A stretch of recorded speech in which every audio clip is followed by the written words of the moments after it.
Oh, well, hello. Hello, long time no see.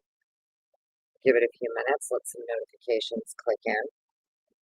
I think I saw that there's like, 100 people live right now. There's literally like so many people live, but whatever it is, what it is. I promised everyone I'd come back at about 4 and we're gonna rip through supplemental reports 16 through like 32, 33, 34-ish.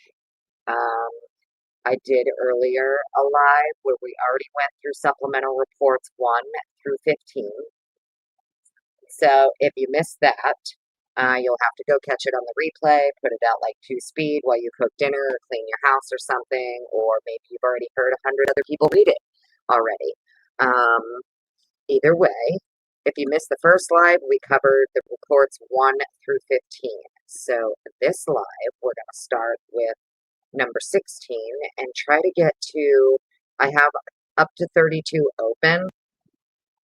Some of them are pretty easy to go through, so we may get past that 32 mark, and then, if we end up getting to like 40, and then I got to go live later on after dinner or something to finish out the final 10 for the first 50 for today.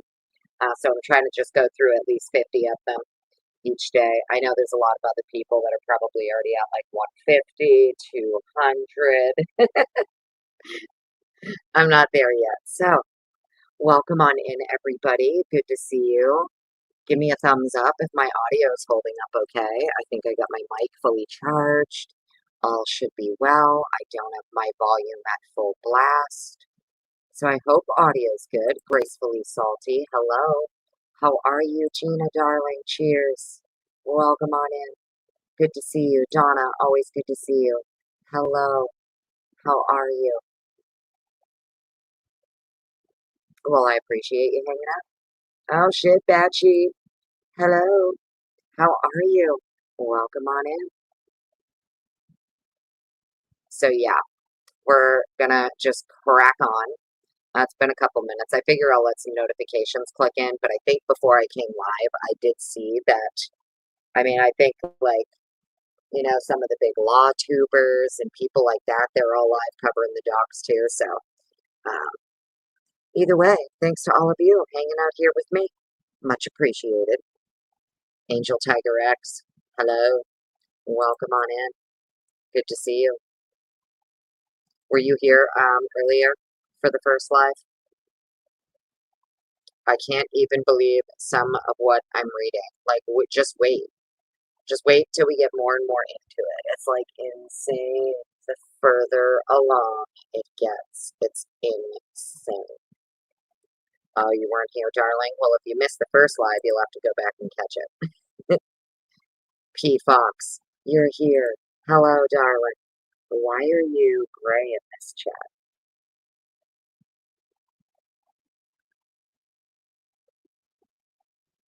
It's weird.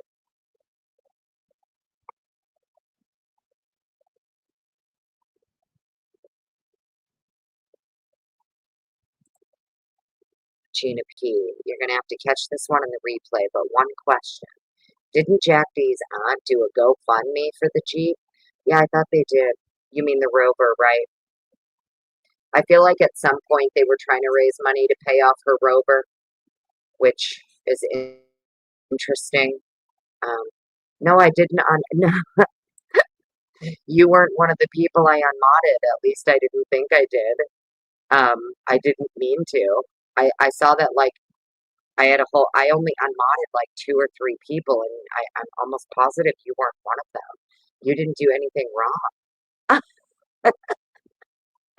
But Gina P., darling, yes, catch it on the replay, and I believe you're correct that there was a GoFundMe at one point set up for the Rover, and then maybe they took it down or something. I don't fully remember, but you know what I always say.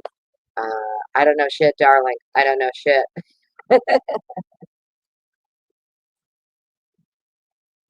But no, I do think you're right, honey. I do think there was some kind of GoFundMe for the Rover. And it's interesting the Rover was registered to a JS.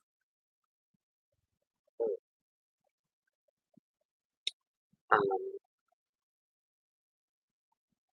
But anyways, okay, so Simply Solo, welcome back. Good to see you. Thanks for being here. Appreciate you. Gina, darling, I hope you have a great day. All right, so let's get into this. We're going to kick it right off. Number 16, Supplemental Report, Moscow Police Department. Oh, maybe I already did cover 16. My thing is showing that I ended at 16.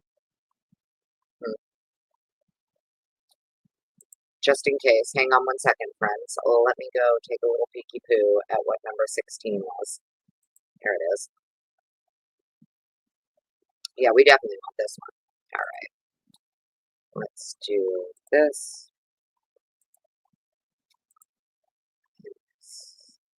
Here we go. Okay.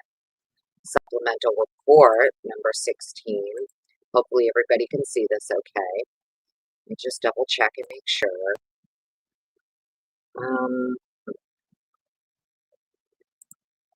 Take that down. I know there's a way to make this bigger. I'm just not sure how. I'm used to Restream, not StreamYard, guys. Sorry. I know there's a way to make it bigger.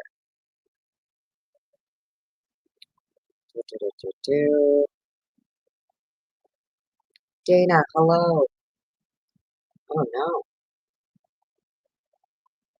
Well, Dana, geez, I am so sorry to hear that. Dana Renee, your son had a stroke and now he's in emergency surgery for a brain bleed. I am so very sorry to hear that. And I will say a prayer for your son. And I really do hope that makes a full recovery. My God, I am so very sorry to hear that. It's absolutely terrible.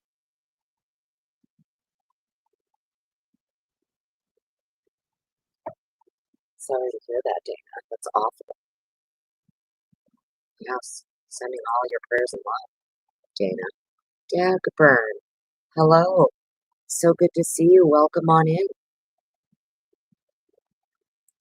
Really sorry to hear that, Dana. I really am. That's terrible. Bad sheet.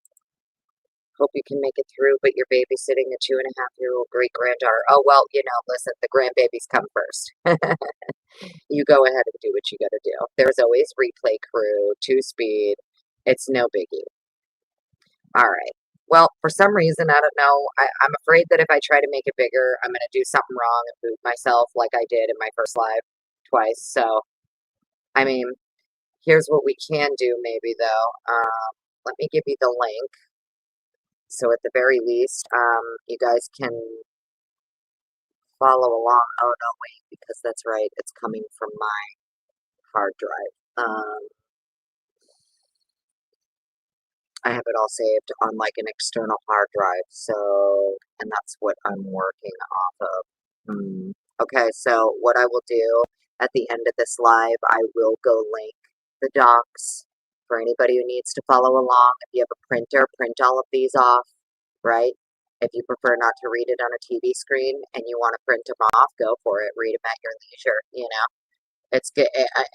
It's good shit. It's wild shit. So, let's get into it. Anna D, hello. Good to see you. Welcome on in. All right, let's get into this. So here, supplemental report number 16. It's from John Lawrence. This is his report for phone tips. On November 15th, 2022, when I arrived at work, I had several voicemails on my desk phone. I began reviewing the voicemails. Most of the voicemails were tips on the current homicide investigation. Many of the tips were about the live feed from the Grub Truck. Throughout the day, I fielded several calls from people with possible information they believed may be of importance to the investigation. I received a call from A.M. Blank. A told me she was at the corner club with two of the victims, Madison and Kaylee. It says Katie, but it's supposed to say Kaylee. The night prior to the murders. She told me there was a college-age male known by Madison A told me the male was wearing a black and white flannel shirt with a black shirt underneath that had writing in white letters that said antisocial. A told me the college-age male, who has been identified as CB, was acting creepy. She said she was not engaging people in conversation, and he was just staring at the girls in the group that she was with. A told me had B and told him to stop touching girls inappropriately or she would have him kicked out of the bar. At one point, Madison introduced her, A, to B and told her she knew him. A said she let her guard down a little. She let her guard down a little when it came to B and was later told by Madison that she only knew B through class and a group project in which they had worked on together. A said a short time later, B was kicked out of the bar. A short time later, I took a call from DJ blank. J told me he works at the blank. J said he is a regular customer by the name of GP who comes in almost every day. J said P makes everyone feel insecure because of the way he acts and the dark things he says. J told me P lives in the area of the homicides. I looked up P's name, number redacted, in Spillman, and it shows an address on Conestoga. P has had numerous involvements with MPD over the last 2 decades, some of which relate to possible mental health issues. So these are the tips, some of the tips that came in. Interesting. So there's a tip that comes in from one of Maddie's friends, an AM person. This A person says somebody was being grabby, grabbing girls by the butts. Oh, A told me B had been grabbing girls by the butt and being handsy. A said she confronted B and told him to stop touching girls inappropriately. I missed a whole sentence there. Or she would have kicked him out of the bar. At one point, Madison, okay, so one of the girl's friends, Maddie's friends, gives a tip on this guy. And then somebody else, a DJ working at Redacted, said he has a regular customer by the name of GP who comes in every day. Okay, so 2 tips, phone tips, on November 15th that Lawrence here has. Officer Lawrence. All right, stop sharing that one. It's number 16. We'll just get cracking right into number 17. Thanks everybody for being here. OCB, CB, Cole Barenberg. Thank you, Need Some Z's. Welcome on in. Good to see you. Just saw that out of the corner of my eye. Mary, hello. Good to see you. Appreciate you. Thanks everybody for being here. That's right, CB, Cole Barenberg. Thanks, Need Some Z's. All right, I'm going into another screen, friends. Number 17. Here we go. Make this as big as I can. All right. So here we have another supplemental report from Justin Dean. This is a phone interview of RH. On November 15th, 2022, at approximately 12:48, I spoke with the blank president, RH, so, about the 1122 King Road residence. I asked H if she knew the people who lived at the house, so it has to be sorority president. Spoke with the sorority president, RH, about the 1122 King Road residence. I asked H if she knew the people who lived at the house. H said yes. She said they were a close group of friends who primarily hung out with themselves. I asked H if she ever went to parties at the house. H said she did a couple of times, but the parties were small.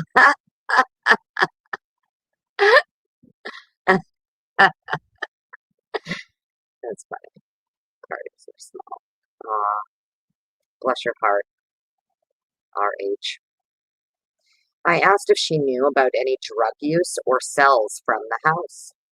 H said she thought Xana Kernodle and Ethan Chapin may have used cocaine, but nothing big, and no one sold drugs. I asked her if she knew whether there were larger quantities of drugs kept at the residence. She said no. She then told me she was at the Corner Club on November 13th between midnight and 2. She said Madison and Kaylee were also at the Corner Club during that time. She said she heard a male was kicked out of the bar because he was acting creepy towards Maddie. I asked H if she had any other details about the male or the incident, and she said no. I told H to get a hold of me if she had any more information she believed would be helpful. And that's the end of that.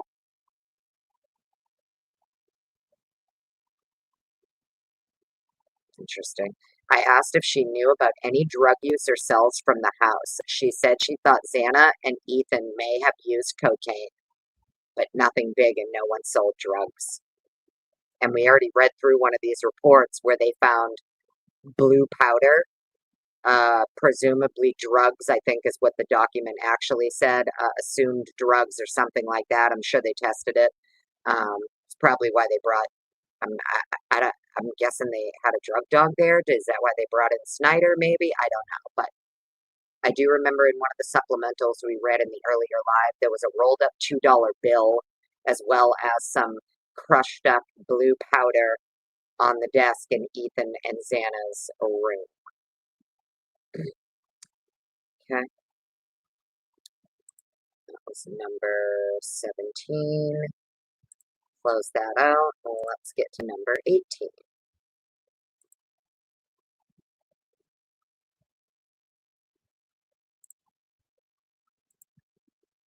This is absolutely wild. Remember when we were told, like, no, there was never, what do you mean, drugs in the house? That's ridiculous. That's absolutely ridiculous. There were no drugs in the house. Well, I mean, the cops found drugs in the house. It is what it is. And a rolled up $2 bill with the drugs. So, I mean, it is what it is. So, next one here is going to be supplemental report number 18 from Roger Lanier. This is for his neighborhood canvass that he did on November 14th at approximately 1,000 hours. I responded back to 1122 King Road to conduct a neighborhood canvass in the daylight. Chief Fry was with me. We started from the rear of the residence and covered the small hill area just behind 1122 King Road. Right behind the residence, there was a small black bag that had obviously been out in the weather for some time. There was nothing in it. We searched up to the parking lot of blank Queen Road, then worked southwest along the hillside below the parking lot. We searched the fenced backyard of blank Walenta Drive and continued west above blank King Road. From there, I was joined by Sergeant Gunderson, and we went through the south side of blank King Road, around the back, then back west between blank King and blank King Road. I worked over to Queen Road, going north, then between blank Queen Road and King Road, out to Taylor Ave. We crossed the open playfield from Taylor Ave north to Nez Perce Drive at the crosswalk near blank. We walked the pathway north to the WW1, World War I Memorial Road, and stopped at that point. I returned to the intersection of Taylor Ave and King Road, where I met up with Chief Fry again. From that point, we proceeded east along the south side of Taylor Ave, looking in the shrubbery and around the cars parked along the curb. At the entrance to the parking lot of blank Taylor Ave, I located a black vest laying on the grass next to the fire hydrant. The vest appeared to be weathered with leaves and debris on it. It appeared to have been there for several days. I checked the pockets and examined the vest, but did not find anything of note. As we continued to walk east along the south side of Taylor Ave, I noted a large amount of trash and various items on the grass and in the bushes, including various glass and plastic bottles, pipes of various types, some articles of clothing, such as t-shirt and underwear, men's and women's, and various papers and litter. All appeared to have been in the area for several days or weeks, and I did not determine any evidentiary value for any items I saw. A sidebar, wouldn't that be the crime scene technician's job to determine like what might be evidence and what not might not be? I don't know. I'm just saying like um I don't know. Like I don't know. I just keep my thoughts to myself. From there, I went south down Linda Lane and walked west between blank Taylor Ave and blank Linda Lane, then north of the easternmost building of blank Queen Road, then up to the parking lot on the north side of Queen Road, back to blank Queen Road, where I started. End of report.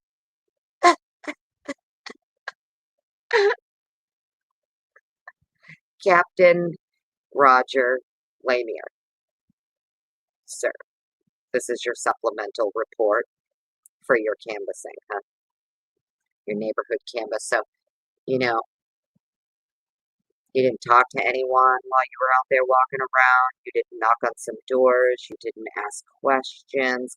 I know other people were doing that, but I mean, you're literally the captain. No? Just saying. I mean, I don't know. So you just basically, he just walked around. That's it. He went one way, Chief Fry went the other. They met back up. And then, yep, nope, didn't see shit. Sorry. We didn't find anything of evidentiary value. Nothing to see here. Sorry, guys. Oopsie poopsie. I mean, we found a black coat, but I mean, it's probably been there for a while. Yeah, we saw a bunch of trash and women's clothing and underwear and men's stuff, but I mean, we didn't think nothing of it. Various pipes. I mean, various pipes, types of pipes. I mean, why would we collect that? You know what I mean? It's not relevant to the crime.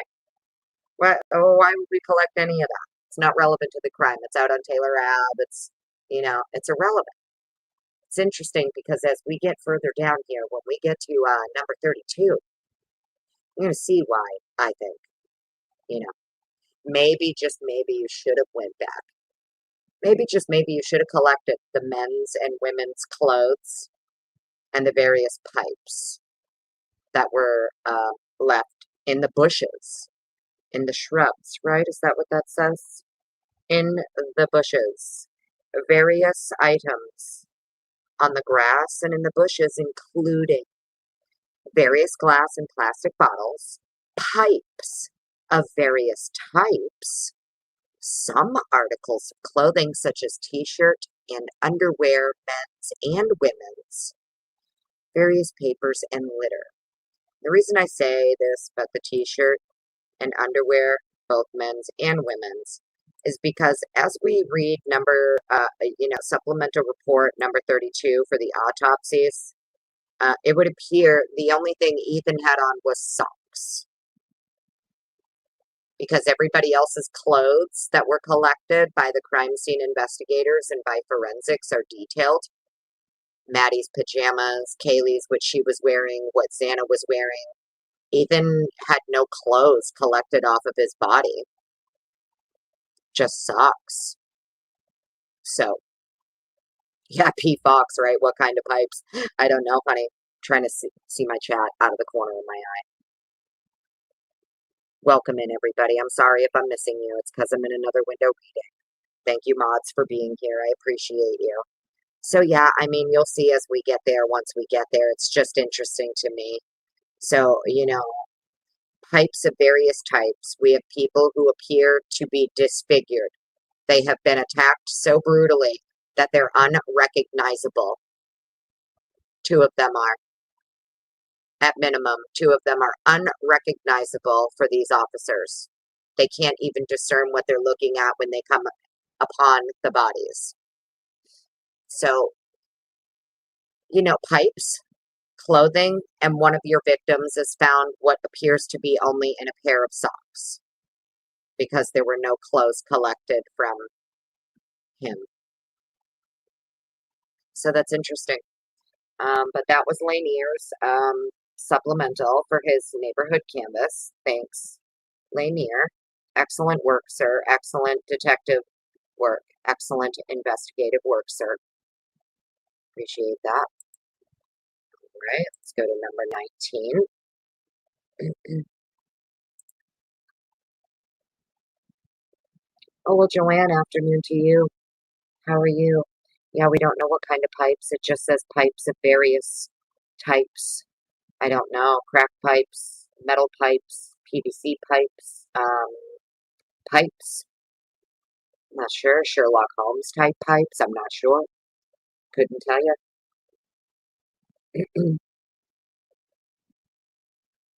Well, you're at work but listening. Well, thank you, darling. I hope you have a great day, great night at work.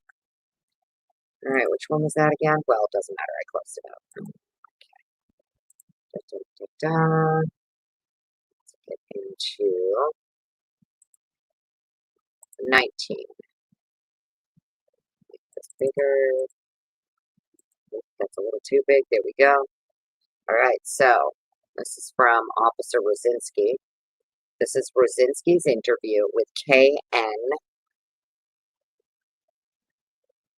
on November 16th, 2022. I spoke with KN at the substation on the University of Idaho campus. I asked Kay if she had any special relationships with any of the victims, and Kay said she was really good friends with Xana and met Xana freshman year. Kay said she was also close friends with Kaylee and met her freshman year during recruitment. Kay said she knew Kaylee the best. I asked Kay if Kaylee hung out or associated with anyone with violent tendencies. It's interesting. 3 days after the crime, they're starting to interview friends, and they're asking if Kaylee hung out with anyone who had violent tendencies. Okay? I think they ask about Ethan and Xana too.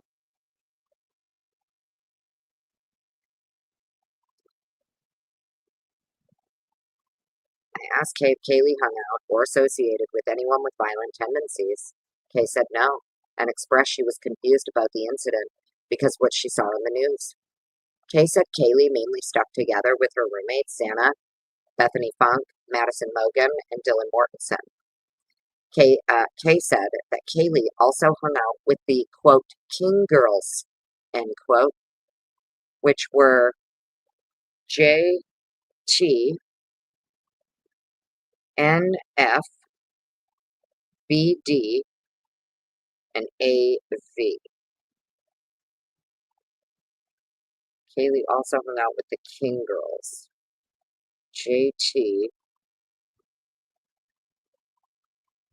NF, BD, and AV.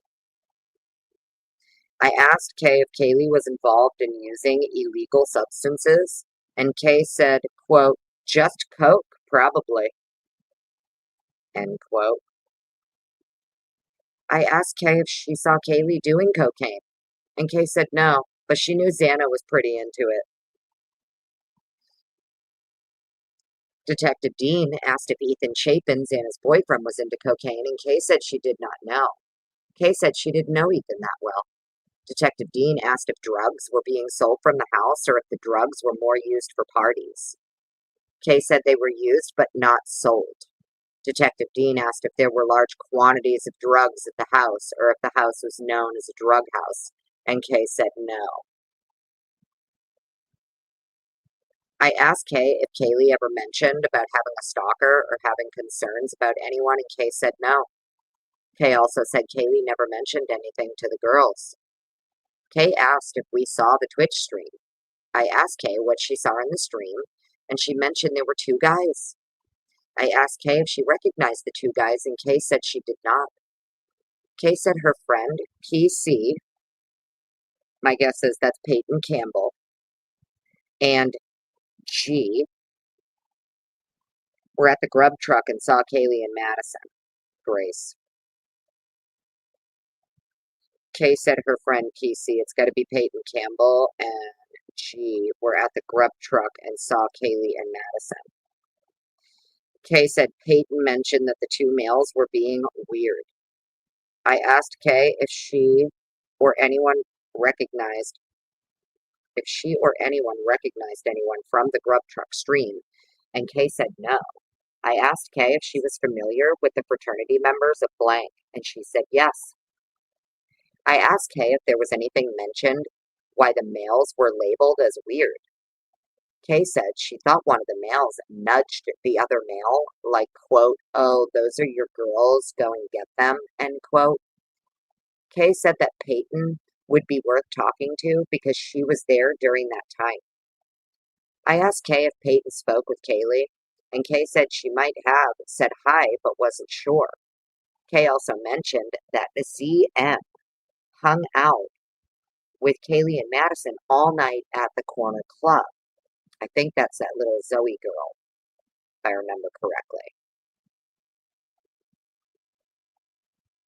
I asked Kay if any of the victims had any issues with anyone, and Kay said that Kaylee was unproblematic, peaceful. Kay said she can't imagine how someone with violent tendencies, she can't imagine someone with violent tendencies around her. Kay said she felt the same way about Madison. Kay said, if anything, maybe Ethan and Xana. So according to this Kay person here, if anybody's hanging out with anybody who might be violent, it's Ethan and Xana, not Kaylee and Maddie, according to this person from the sorority. I asked if Ethan and Xana associated with violent people. Kay said this because Kay said that Xana and Ethan were more outgoing and hung out with different friend groups. Detective Dean asked if Kaylee or Madison recently had a boyfriend or ex-boyfriend. Kay said Kaylee dated a guy named Jack Decor, for a couple years, and Kaylee and Jack were high school sweethearts. Kay said Jack was a really nice person. Kay said she spoke to Kaylee a couple days before the incident, and Kaylee said once she graduated, she was looking for an apartment in Texas.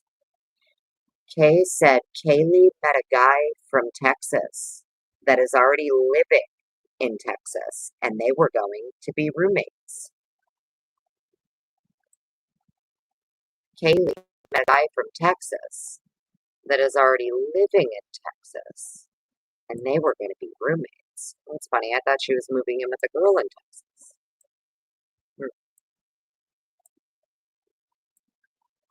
Huh, interesting. I asked Kay if Kaylee and Jack were still together when Kaylee mentioned that to her, and Kaylee said no, that they were already broken up. Kaylee said that Jack mentioned that Kaylee attempted to call Jack around 3 in the morning, asking if he was up. Kay said she didn't think that Jack replied to Kaylee because he thought it was some type of booty call. Detective Dean asked how she would know that Kaylee attempted to reach out to Jack, and Kay said because Jack told them. Kay said she thought they found out after people were asking Jack if he knew anything about what happened. Detective Dean asked if Madison had a boyfriend, and Kay said yes. And they call him something that starts with an S. Maybe one of you know that, I don't. I thought they called him a mean name because he was balding. Wasn't it like Rogaine or something? But this starts with an S. Maddie had a boyfriend. She says yes. They call him whatever. And said she thought his first name was Jake. Kay said that they are still together. Kay said she does not think they had problems, and S was a good guy. Detective Dean asked what he looked like, and Kay said S was short, maybe 5'7", and balding. Kay said he had brown hair and was skinny. Kay thought he lived in Coeur d'Alene. Kay said B was Madison's little. Kay said Kaylee and Madison were the closest out of all the roommates. So Bethany was Madison's little, right, if I remember correctly. Detective Dean asked if D had a boyfriend.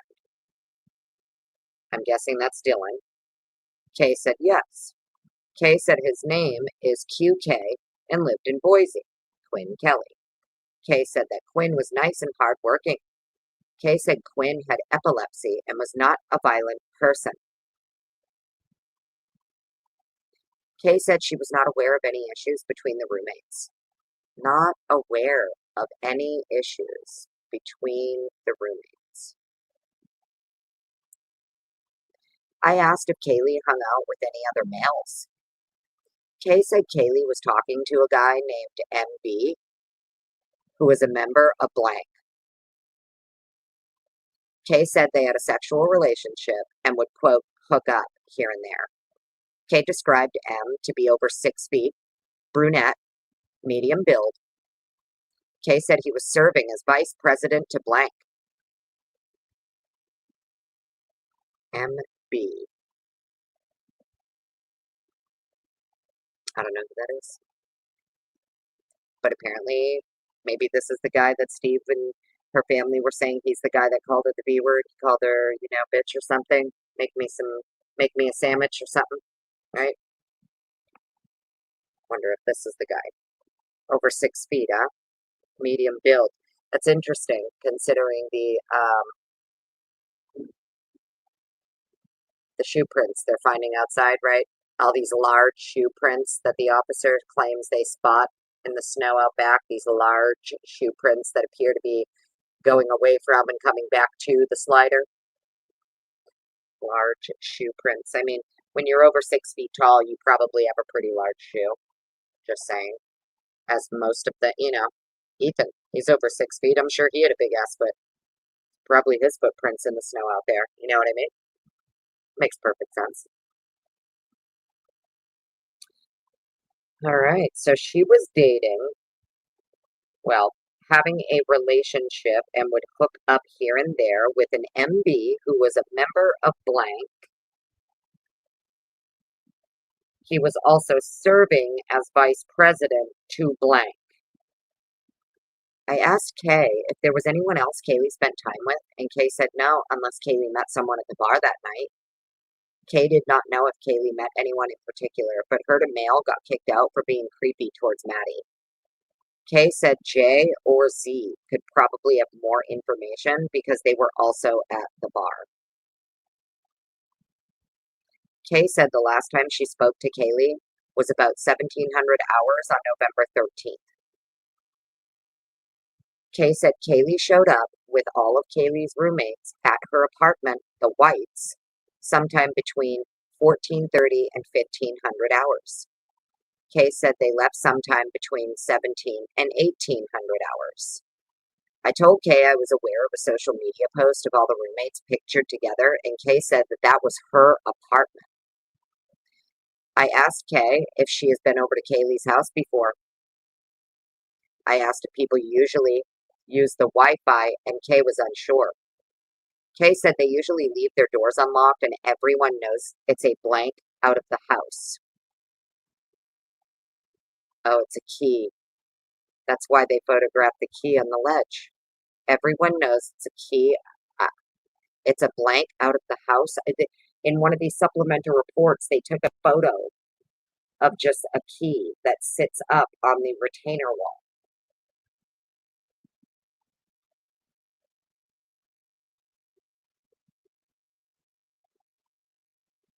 Kay said they usually leave their doors unlocked and everyone knows it's a blank out of the house. I asked why Kaylee lived in a house with a different sorority, and Kay said that Kaylee and Madison have been best friends for several years and spoke about living with each other. Kay said that Kaylee was still close with her freshman-sophomore friend group. I asked Kay if she was aware of any cameras in the area, and Kay said no. Detective Dean asked Kay if she saw anyone in the area that seemed out of place, and Kay said she thought while she was at her apartment, and does not remember who, but said somebody mentioned about a random kid carrying a BB gun, but no one thought anything about it. Kay said she has reached out to B on 11/13 after the incident, but she did not reply, so she reached out to Bethany, but Bethany didn't reply. Kay said maybe EA has reached out but was unsure, so Emily Alant. I asked if anyone has reached out to Dylan or Bethany, and Kay said maybe Emily Alant. I concluded my interview. Okay. Interesting. So Ethan and Santa definitely do coke, according to These witnesses here, if anybody's hanging out with anybody violent, it's going to be probably Ethan and Xana, which is wild.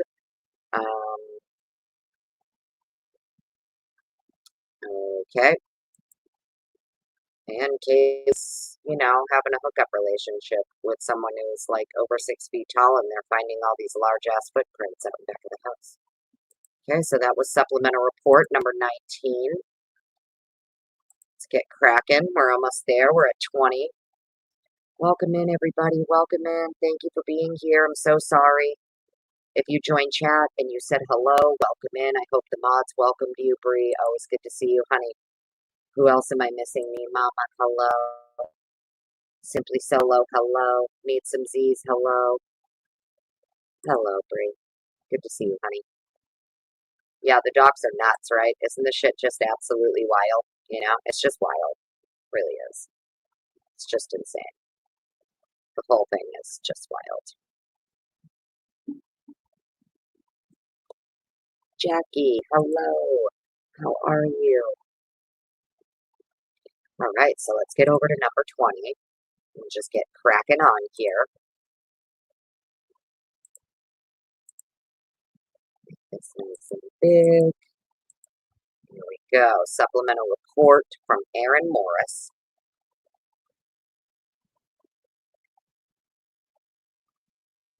Look, they had this ready. You notice the dates up here? They had this all ready to go on the 8th. A lot of these, I think, are dated for like the 6th, the 8th, something like that. I forgot to point that out to you guys. So they had all this ready to go for the 8th to be able to drop it on their little page, They already had this stuff ready to go, friends, just so we're clear. Our Aaron Morris interview of Jay on November 17th, 2022 at 14:30 hours, I responded to the University of Idaho Kibby Dome to interview JN. Captain Barrett stated N possibly had information regarding the homicide. N took Detective Dean and myself to a conference room to speak. N stated on Sunday, November 13th, 2022, between 9 and 10, he was walking his dog. He stated when he walked by the first time, he noticed the front door to 1122 King Road on the north side of the building facing campus was wide open. So between 9 and 10 a.m., he's walking by, doors wide open. He stated he knew it was a party house. He knew it was a party house. So he assumed someone was too intoxicated and forgot to close the door the night prior. N stated he walked his dog up Taylor Ave to Blake Ave, then down Sweet Ave. He said the walk took him approximately 1 hour. So by 11, he's back. N stated when he walked back to his apartment around 11, the front door was still wide open. Interesting.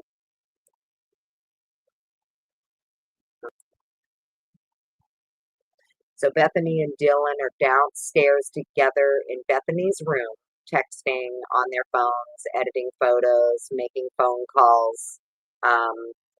And they don't feel that the front door is wide open and the downstairs is absolutely freezing. Neither one of them noticed that door is wide open, huh? So the slider's open in the back allegedly too when police arrive. So the whole upstairs would be freezing. The downstairs would be freezing if all of these doors are wide open. And neither of them felt the freezing ice cold in the house. That's wild. Absolutely wild. So at 11 a.m., by 11, they're totally awake. They're on their phones. They've already called parents. They've already done 100 other things. N said he was unsure if the information was known or not, but thought he should report it. I asked N if he knew anyone that lived in the house. He said not personally, but in passing. I thanked N and cleared. All right. Well, thanks, buddy. Okay, that's number 20. Let's get into number 21.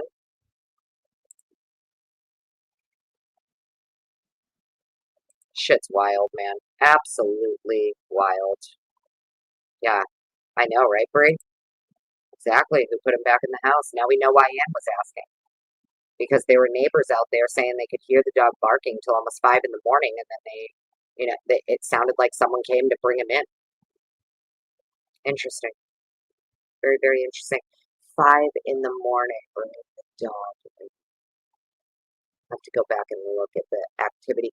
Isn't that right around, isn't there a brief period of time where, like, we don't get anything from, like, 5 to 7 a.m. for their phones? For Bethany and Dylan. Right? Don't they kind of cut us off with the information, what, like 4:30-ish?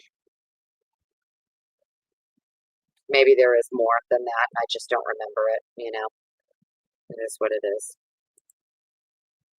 It's information overload in this fucking case, man. All right, number 21. Here we go. Lawrence Mowry. Detective Mowry, you sandbagging son of a bitch. We finally got here. We got to one of yours. So this is his supplemental report for cell phone warrants.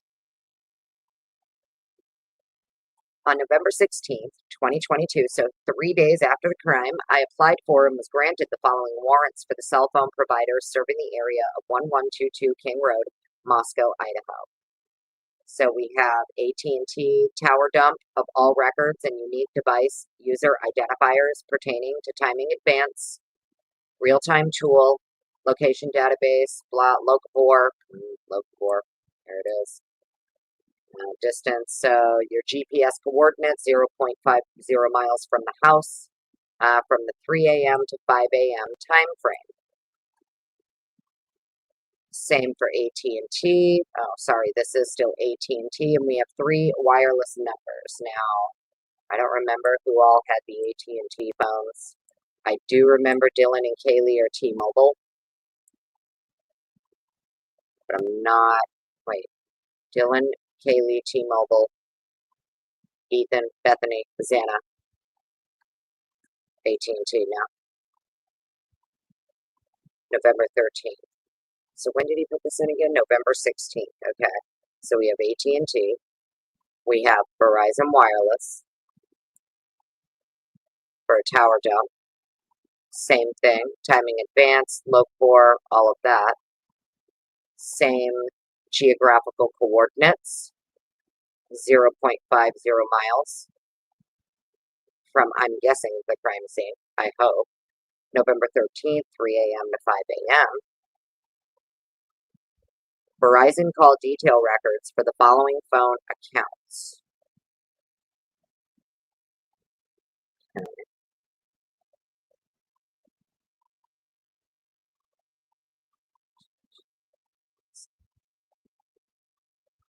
Wait, so there's 3 AT&T, 3 Verizon,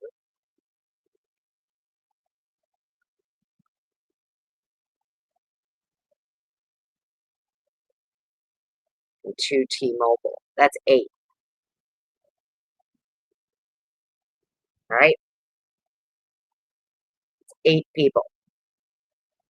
We have 3 days after the crime, he's getting the tower dump as well as all of the timing advance reports, call detail records for 2 T-Mobile wireless numbers, which I believe is Dylan and Kaylee. But then we also have Verizon, 3 Verizon numbers, 3 AT&T. So that's 8 numbers total.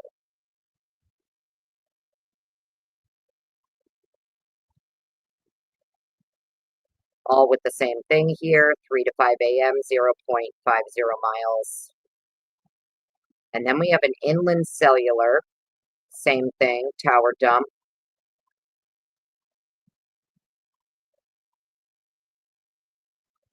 Same thing, 0.50 miles, 3 to 5 a.m. Okay, interesting. So 8 phones total, along with the tower dumps, timing advance, look for, call detail records, and I think they did a geofence as well. Okay. Interesting. So 3 days after the crime, they already know they need to look at 8 phones, huh? I'm guessing one of them is Jack Decor. I have no doubt he was like an initial suspect off the rip. I don't know who the second one would be. Something tells me Jack Decor is one of them.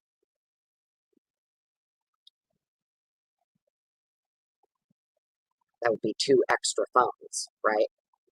4 victims, 2 survivors, 2 extra. Yeah. Maybe one is Jack Decor. I don't know who the other one would be for. All right, let's close this one out. That was number 21. Let's get into number 22. How's my audio holding up, friends? Everything good, huh? Hopefully. I hope you guys can hear me okay and I'm not clipping out or anything. Thanks, everybody, for being here. Don't forget to give it a thumbs up or a thumbs down on your way in. Follow your heart. 22.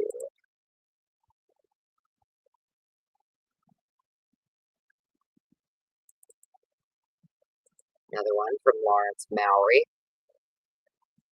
This is for AG files. My guess is Olivia. Yeah, it's going to be, this is for Steve and them. Yeah, okay. So this is for the AG files, like Olivia Gonsalves or whatever she sent them, I'm guessing. Aubrey, maybe? No, because she's Olivia Stevenson, right? She's not AG. But why would Aubrey be sending something? She's the minor, right? I don't think Aubrey would be sending something. On November 15th, 2022, I received an email from SG, the father of Kaylee Gonsalves. He stated he had access to some of Kaylee's messages and phone calls. Steve stated he would have blank A, contact me about those files. I'm guessing it says his daughter.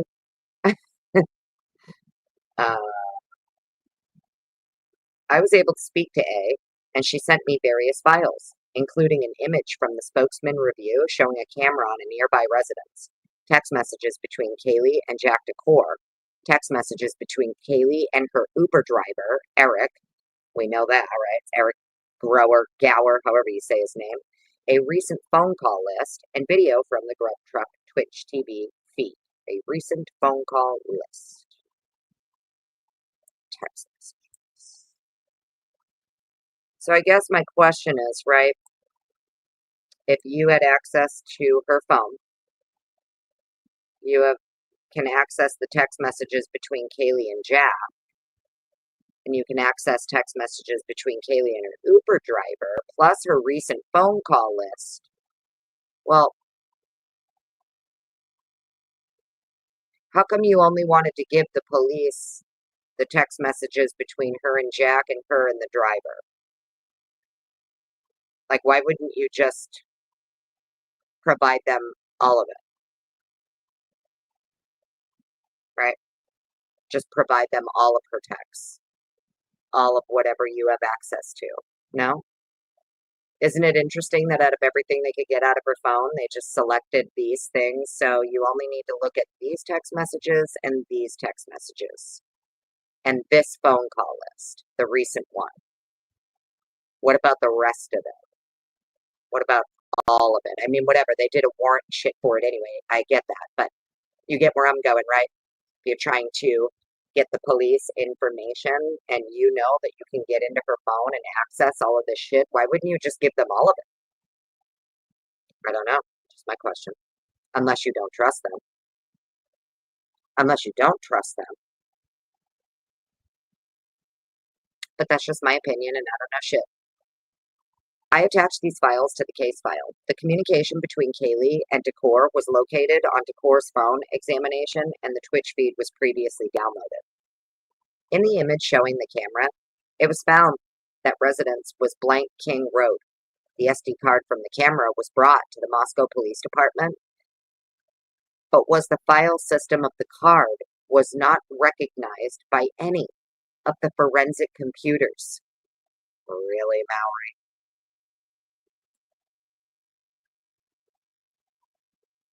file system of the card was not recognized by any of the forensic computers. The card was returned to the owner and reinstalled into the camera. On November 17th, 2022, Officer John Rosinski recontacted the owner of the camera. Can't tell if that's a C or an O. Oh, it's a P maybe? P-O, I think, via phone. O stated she was out of town, but sent a video to Officer Rosinski showing a figure walk to the dumpster and appear to look inside. Doesn't say a time. To preserve any potential evidence on the camera, I asked if we could seize the entire device, including the SD card, to which she stated yes. She stated she would not be back in Moscow until approximately November 28th. I directed her to contact me when she returns to her residence, at which time I will attempt to connect the camera back to her Wi-Fi router and view video from the device back to her Wi-Fi router. Okay.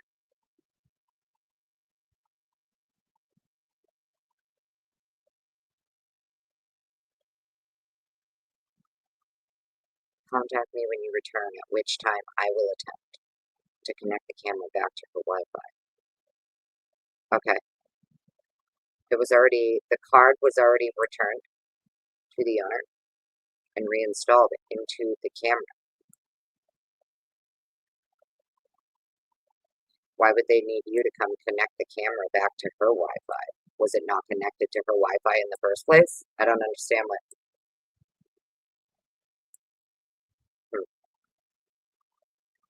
Showing a figure walk to the dumpster and appear to look inside. Okay, what time? What time was that at?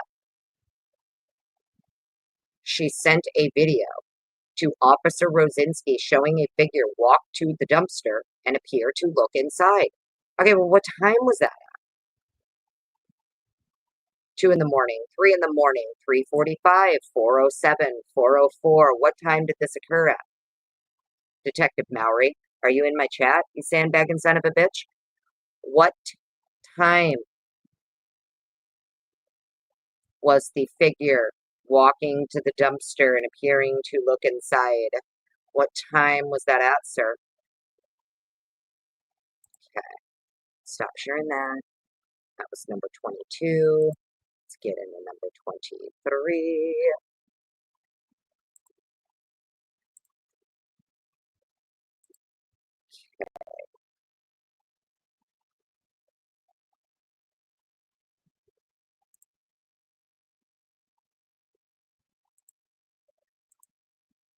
All right, 23, here we go.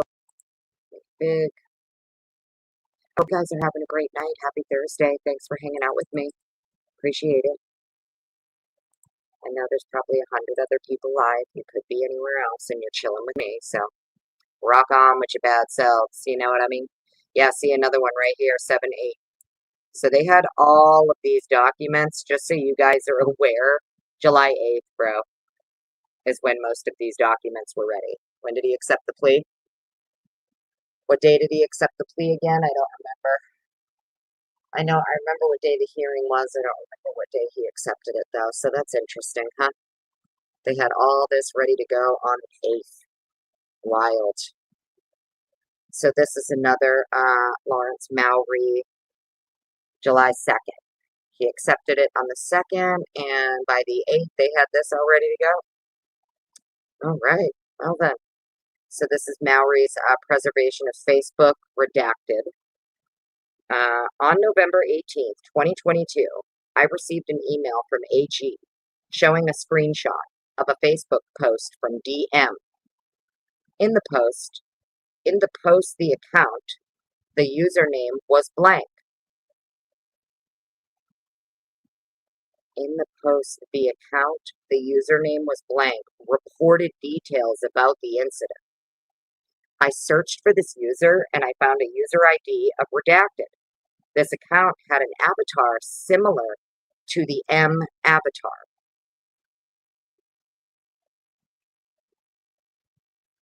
I was able to pull up the account and it appeared to have the following friends associated with it. LM. All we can see is some initials LM and the rest is redacted. I requested a preservation on all 4 of these accounts at approximately 7:45. I received an email back from Facebook stating the accounts were preserved. So November 18th, 5 days after the crime, Maui receives an email from AG showing a screenshot of a Facebook post from DM. In the post, the account, the username was redacted, was reporting details about the incident. I searched for this user and found a user ID of redacted. This account had an avatar similar to the M redacted avatar. Interesting.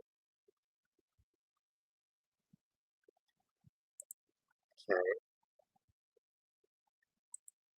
That was 22. Right, we're just, oh, that was 23. Huh? That was 23. All right. Rocking on to number 24.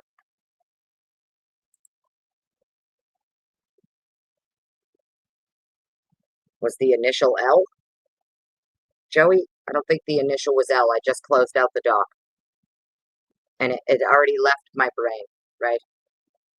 Was the initial L? What were the initials? My bad. It's already literally flew right out of my brain as soon as I closed the doc. I'd have to go back and look at it again.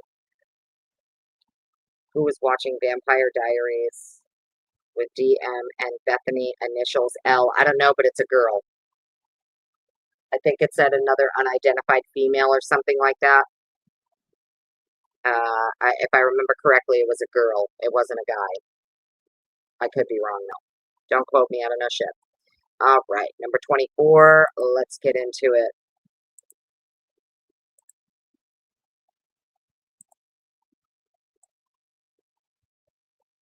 We've got another one here from Lawrence Mowry. This is for the Twitch video.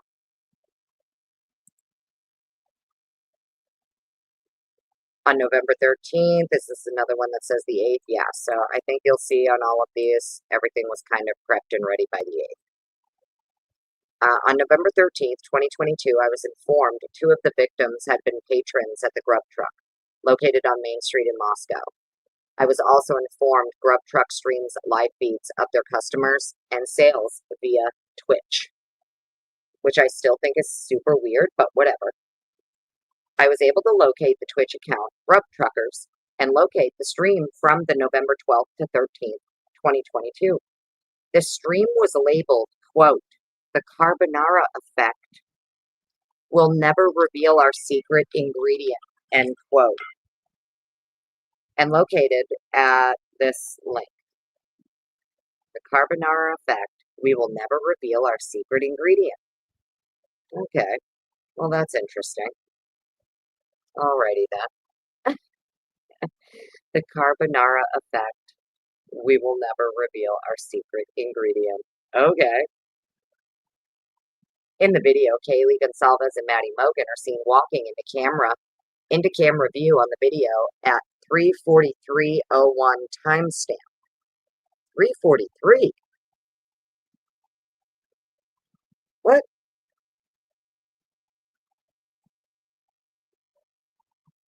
Were their cameras off? Their cameras had to have been off. 3:43.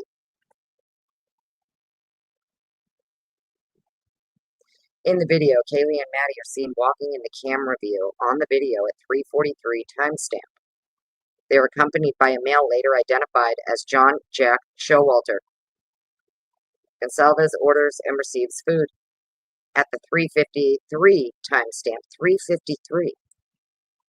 10 minutes later, the girls are seen walking around the truck and leave the area. Their cameras had to have been off or something.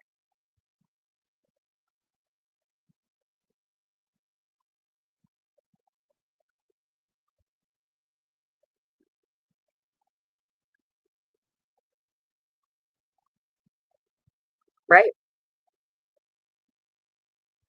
3:43 and 3:53. At 3:53, the girls are seen walking around the truck and leave the area. Showalter appears to be talking to another patron and does not see the girls leave. Showalter then raises his arms in a what fashion and walks away in a different direction than the girls. Sorry, guys. Hang on one second. My phone's ringing. Give me 1 minute. Un momento, please.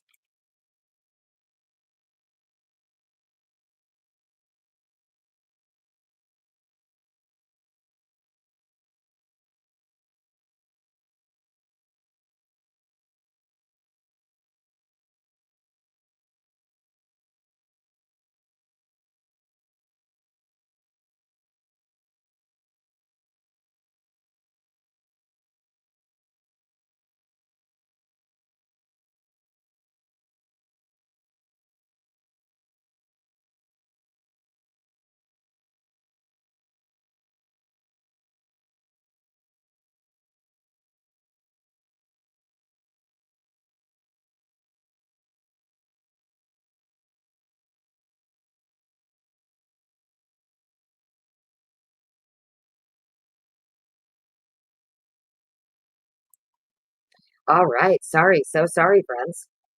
That was an important phone call. I couldn't just they put that's how I know you know it's important. I actually declined the first time when they called and then they called back. So had to pick it up. Sorry. You know if they call twice in a row, it's probably important. All right. So let's get back over here. So I'm guessing their timestamps are off on their video, obviously, because this is saying 3:43, and then at 3:53, the girls are seen walking around the truck and leaving the area. Showalter appears to be blah, blah, blah. He throws his hands up in a what fashion? Yes, we all know. We've seen the video. Copy of this video was captured and saved as evidence. Interesting. 3:43, 3:53. Okay. Okay, so that was number 24. Let's get into supplemental report number 25.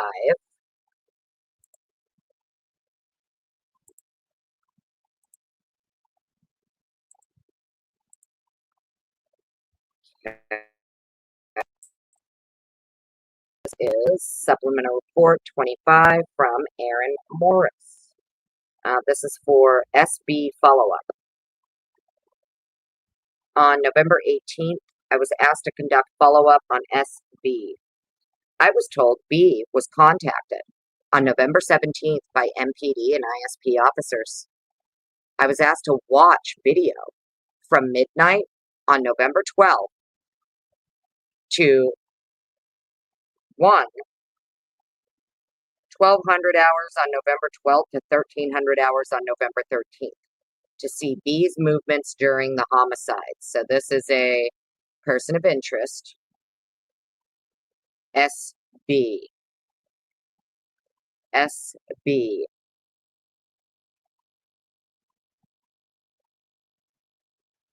My brain is drawing a blank, so feel free to, speculate on that in chat. I have no idea who SB, I promise you. If I think I know the initials, I'll tell you. If I, as I'm going through these docs, but SB is not jumping out to me. SB, SB. Not sure. But either way, this is a person of interest, and the police are interested in this person. Why did that stop sharing? Maybe it didn't. That's weird. What the hell's happening here?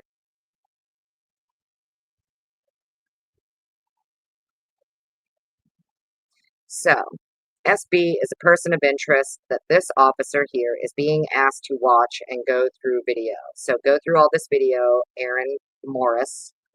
We need you to watch this motherfucker right here, SB. Go through all this video and follow all of his movements during the homicide. During the homicide. Okay. During the homicide. I mean, you're having him look at what, 13 hours of footage here? Am I reading this time right? 1200 to 1300? Is it 1 hour of footage from midnight to 1 a.m., but you want him to see his movements during the homicide? Asked to watch video from 1,200 hours on 11/12 to 1,300 hours on 11/13. Yeah, that's like 13 hours of footage, no? I mean, I could be wrong about that. I probably am, but I don't think I am. So you're asking this guy to watch 12 noon to 1 p.m. Right. Okay, it's like 13 hours of footage. It can't be noon. They're trying to watch this guy's movements during the time of the homicide. This officer is asked to watch video from this time to see B's movements during the homicide.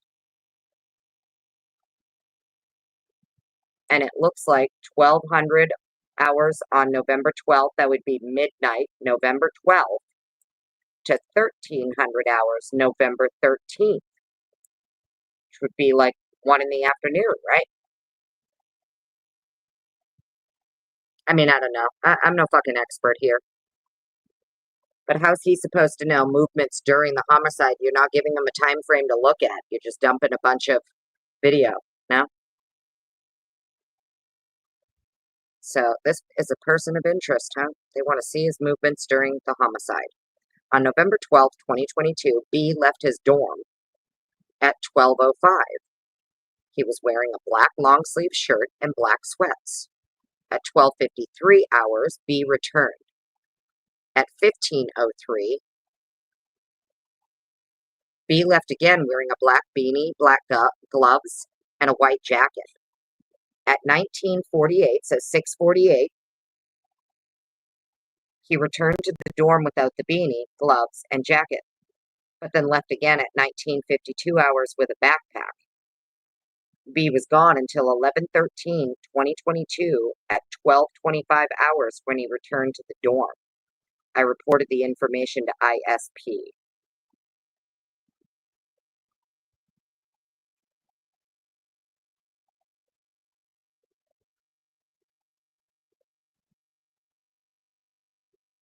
Left his dorm room at 12:05, so that would be midnight. Comes back, he's wearing black, so he leaves at midnight 05. He's wearing black long sleeve shirt, black sweats. He returns at midnight 53. And then at 3:03 a.m., B left again it has to be, it's not afternoon. If they're asking him to watch this guy's movements during the homicides, it has to be 3 in the morning. At 15:03 hours, so that would be 3:03, B left again wearing a black beanie, black gloves, and a white jacket. At 6:48, 19:48, 7:48 a.m., 12:07, yep, 19:48. So at 7:48 a.m., he returned to the dorm without the beanie, the gloves, and jacket, but then left again at 19:52 with a backpack. B was gone until November 13th at 12:25 when he returned to the dorm.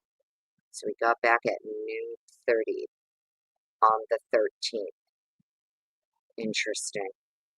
Reported the information to ISP. SB, they were looking at you, buddy. Holy shit. Your clothes, your beanie, what you left with, what you came back with when you left. Oh boy, did you know? Did you know, friend? Did you know they were watching you, dude? All right, that was number 25. Let's get into number 26.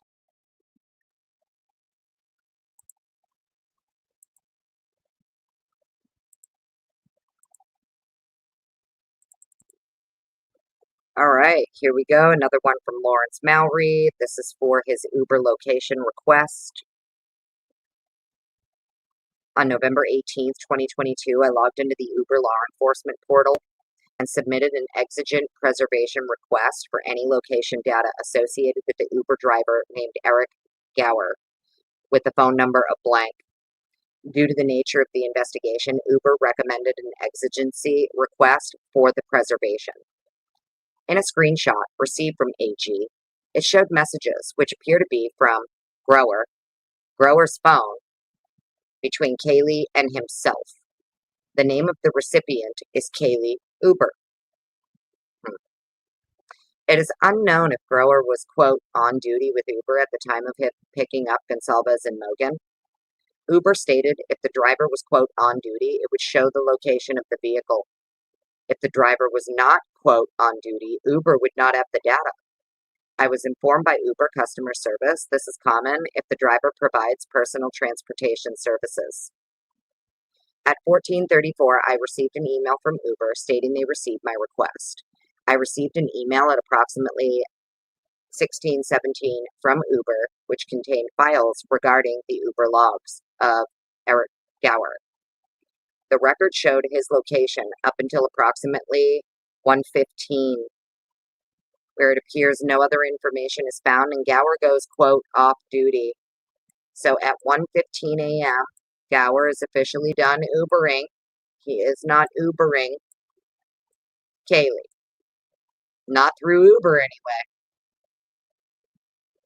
That's why they had to change it up and say it was her personal driver, because they found out the Uber guy is actually not even logged in for Uber. Right? That wasn't an Uber ride home. As much as they wanted to claim it was an Uber ride home, it wasn't an Uber ride home. This was a private party. That's why they had to change it to private party, not an Uber. This was their chaperone, apparently. I remember Steve saying that, in one of the interviews. This person, they knew him personally. This is like they were chaperoned, right? They always went somewhere with it. They were never alone, blah, blah, blah. Now we know why they had to change up their story about this Uber driver, Eric Gower, because he was actually done at 1:15 in the morning and no longer reporting to Uber's little geolocation. They can track your car and stuff through the app. So, interesting. So he's done at 1:15. Dylan is texting him at 2:10 to say, are you still driving? The girls are allegedly being picked up from the Grub Truck at 1:50 something. They're exiting off the view and being picked up, right? Apparently he's the one who also dropped them off at the Corner Club earlier in the night, too. That was an Uber, though, actually. The Corner Club drop-off was an Uber, and they identified the driver. This one, they attempted to identify all of this, and it would appear here Eric Gower actually was not driving for Uber when he picked them up.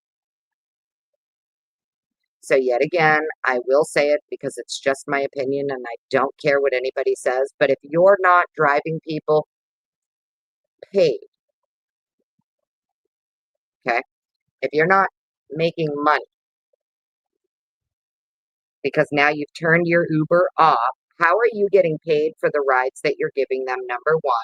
Number two, why are you still out at 2 something in the morning when your shift ended at 1:15 and you clocked yourself out of Uber? And at the time, you're like a 30-something-year-old man with a baby and a wife at home, and you're out at 2, 3, all hours of the morning, not Ubering, but picking up 21-year-old college girls. So your wife thinks you're out Ubering, but you're picking up a couple of 21-year-old college girls, right? And you're messaging a 19-year-old college girl who happens to be a roommate of the 2 other girls you picked up in your vehicle while you're, air quote, off duty from Uber.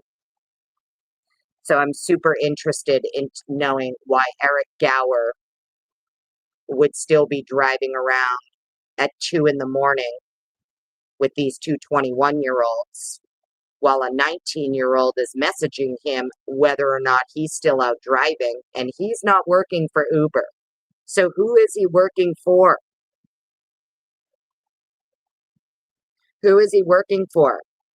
Because his wife that's at home thinks he's out making money. Ubering. Know what I mean? Just saying. I'm just throwing it's just my opinion. I don't know shit. No facts here. But I know that if I'd be very interested as to why my husband is, excuse me. So you weren't actually out Ubering. You were off duty picking up two 21-year-old girls privately, and you're also texting a 19-year-old girl. I, I, I don't care what anybody says. I don't care what anybody says. It's weird AF. And if I'm investigators, I would have lots and lots and lots and lots of questions. And maybe that's in here somewhere. We'll get to it. But it's not in this report. I can tell you that. All right. So let's stop sharing that. That's weird as fuck. But okay.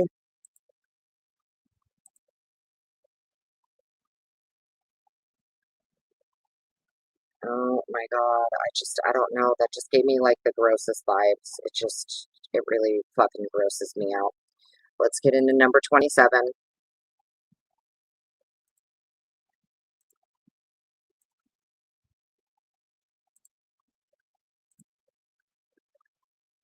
All right, supplemental report number 27, another one from Lawrence Mowry. Devices to Post Falls Police Department. On November 17th, 2022, I contacted Detective Neil Uhrig of the Post Falls Police Department for assistance in examining the laptops and iPad located in the residence at 1122 King. Detective Uhrig arrived at the Moscow Police Department and received the following evidence item numbers. 1, 2, 3, 4, 5. Oops. 1, 2, 3, 4 Apple laptops, 2 Dell laptops, 1 Apple iPad. And that's that. That one is easy. Number 27. Move on to number 28. So Detective Uhrig got a whole bunch of laptops and an iPad.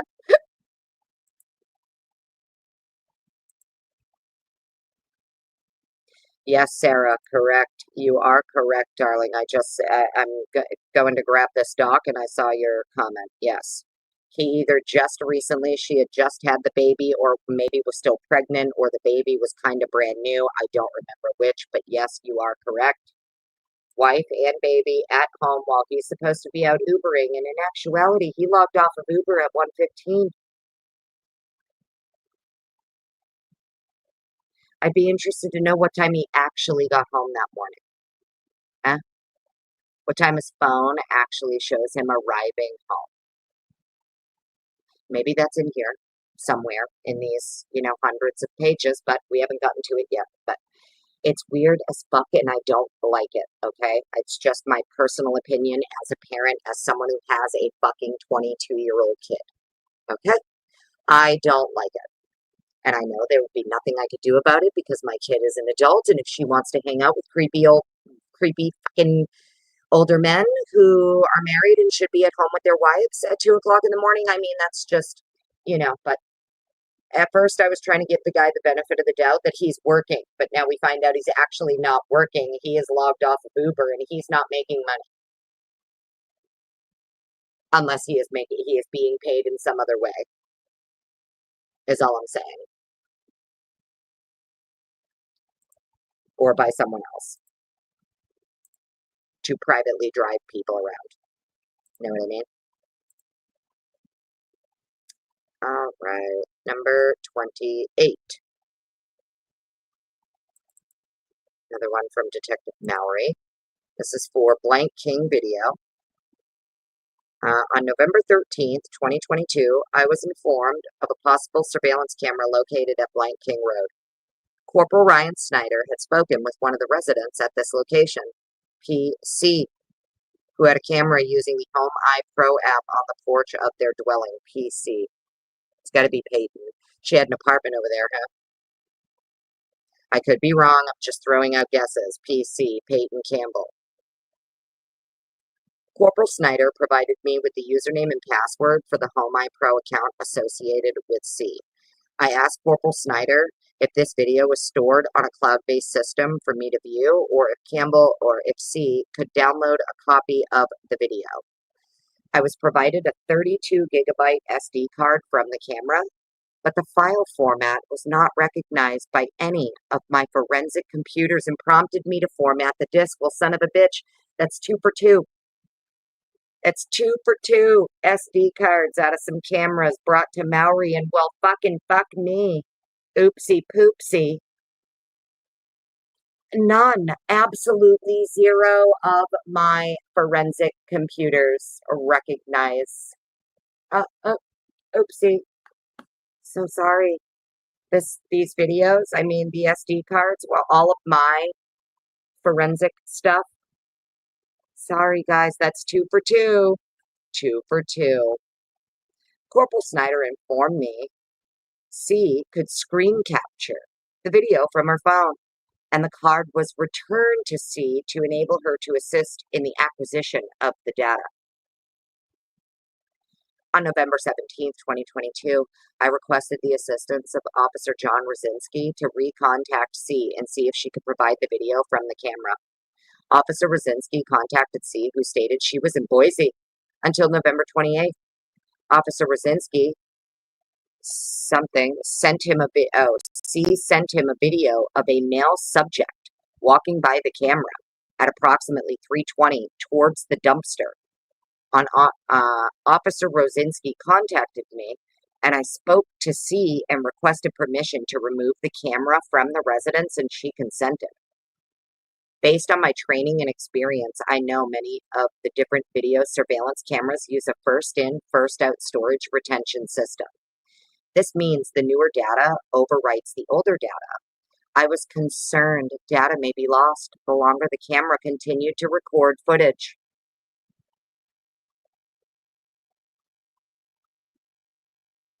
I requested assistance from Officer Aaron Morris to go to the residence and unscrew the camera from its location. The camera screws into a common light bulb base commonly found on patio porch fixtures. Officer Morris returned a short time later with the camera and the SD card.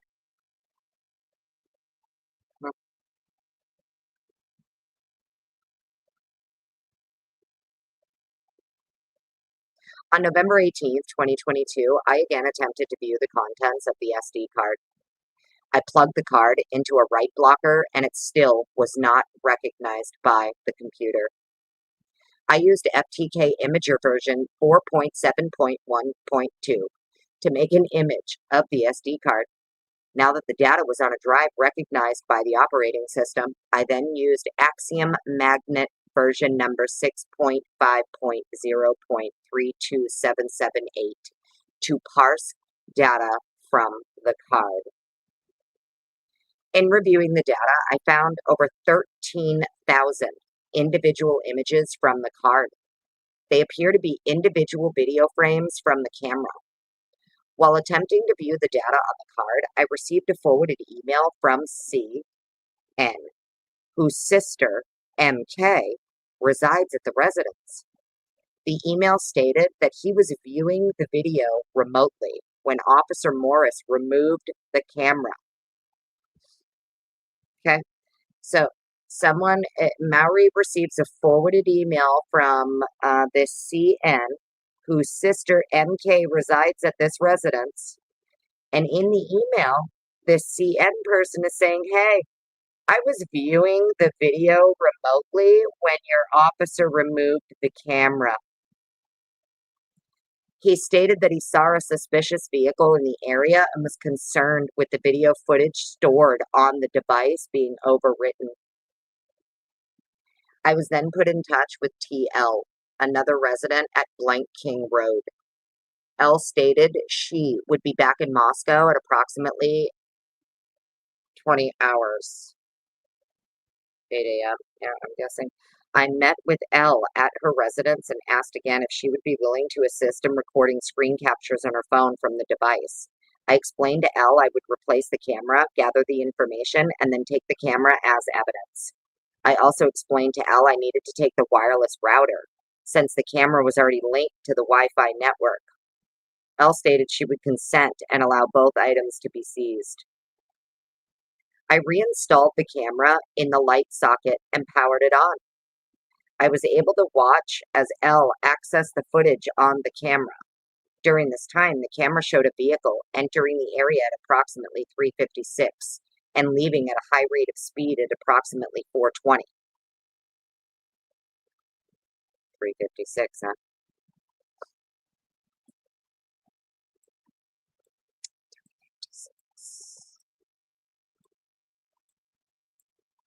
Rosie and Tesdall closed out their body cams at 3:52, right?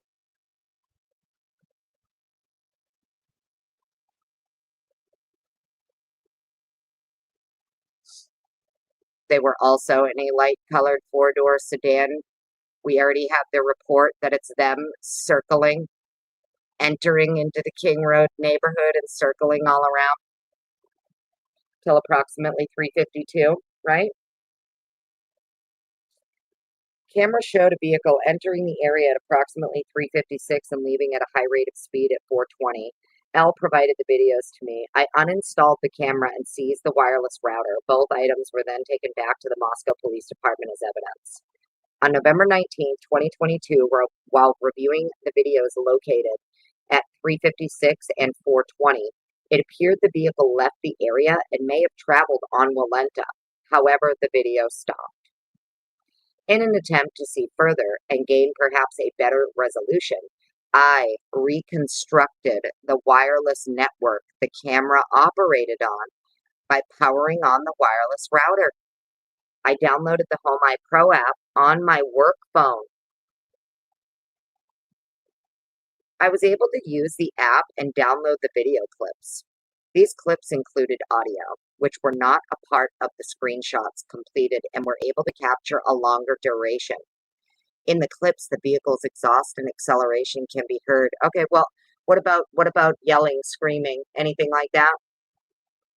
Did any of your audio here that you were able to reconstruct the wireless network the camera operated on by powering on the router? You downloaded the Home iPro app.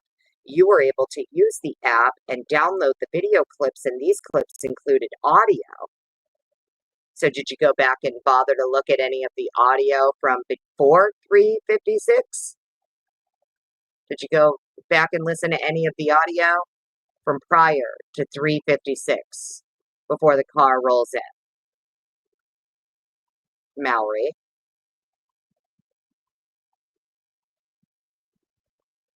These clips included audio which were not part of the screenshots, blah, blah, blah. You can hear the vehicle's exhaust and acceleration can be heard, as well as seeing the vehicle leave at a high rate of speed on Walenta. After capturing the clips, I disconnected the camera and Wi-Fi router and placed them into evidence. The videos were placed onto a DVD and placed into evidence. Interesting. Interesting. All right, that was number 28. Let's get into number 29. Almost there, friends.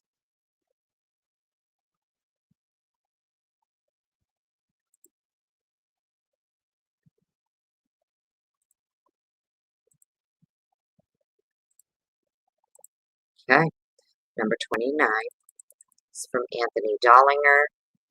This is for surveillance video downloads.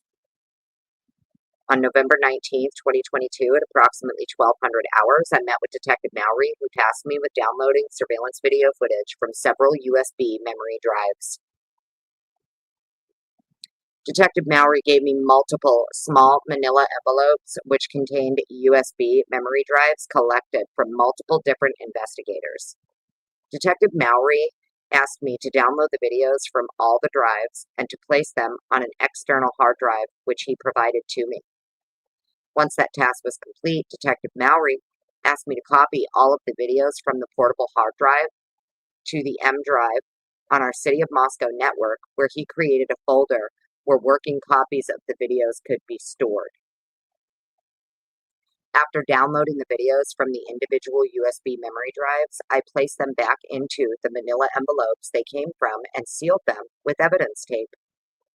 I did find 2 of the USB memory drives, which came from the same envelope, did not contain any video footage, and I returned them to Detective Mowry. Once all the videos were downloaded to the portable hard drive, I then copied them all to the M drive on the city network and returned the hard drive to Detective Mowry. Okay, number 29. We're almost there, friends. Bangarang. We're getting to number 30. We're getting close to that autopsy report. We're almost there.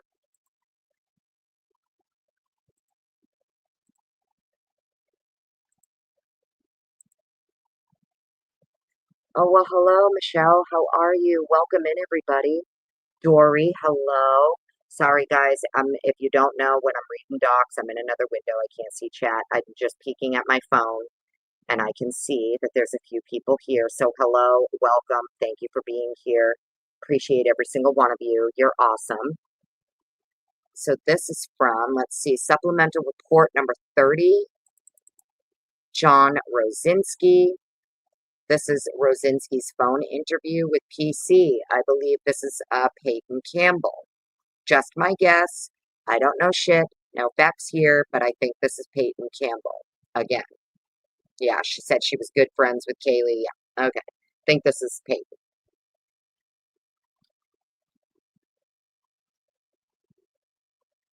Beach Babe, hello. How are you? Chipmunk Beat, hello. Okay.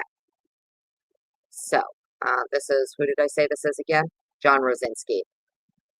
On November 15th, so 2 days after the crime, at 13:48, I spoke with PC on the phone. P said she was good friends with Kaylee, but was also friends with Xana and Ethan.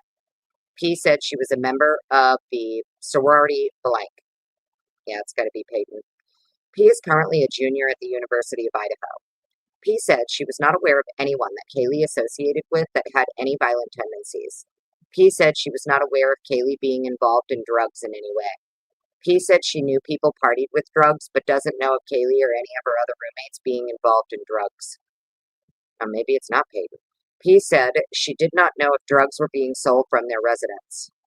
P said she was at a party earlier in the day at a friend's apartment at the Whites.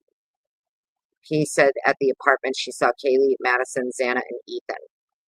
P said they were all just hanging out and there were other people there as well. P said there was nobody of concern at the apartment and everyone present was a familiar person.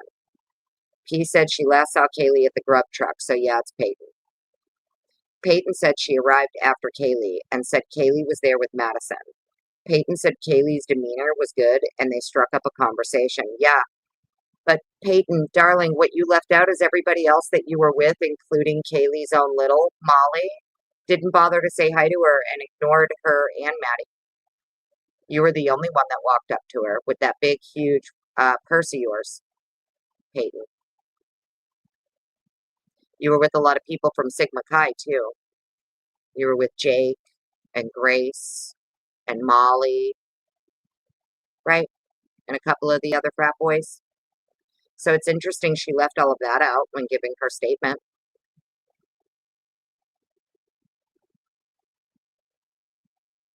She arrived after Kaylee and said Kaylee was there with Maddie. Peyton said Kaylee's demeanor was good. They struck up a conversation. Peyton said Kaylee seemed really happy and said Kaylee and Madison were laughing.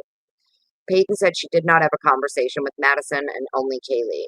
Peyton said they did not mention what their plans were after the Grub Truck. Peyton said Kaylee and Madison seemed a little intoxicated and believed they came from the club. Peyton said Kaylee seemed coherent and was not stumbling or slurring. Peyton did not know if Kaylee and Madison showed up to the Grub Truck with anyone. Peyton said she later watched the Twitch video and it appeared someone showed up with Kaylee and Madison, but she did not recognize the individual. Peyton said her friends did not either. Peyton said after Kaylee got her food, she saw Kaylee and Madison walk in the direction of campus. Peyton did not see anyone follow them. Peyton mentioned she saw in the Grub Truck video someone walking in the same direction. Peyton said she heard that there was someone concerning at the corner club. Peyton said she heard the individual was being creepy towards Madison and was kicked out. Peyton was not aware of any other males that Kaylee spent time with.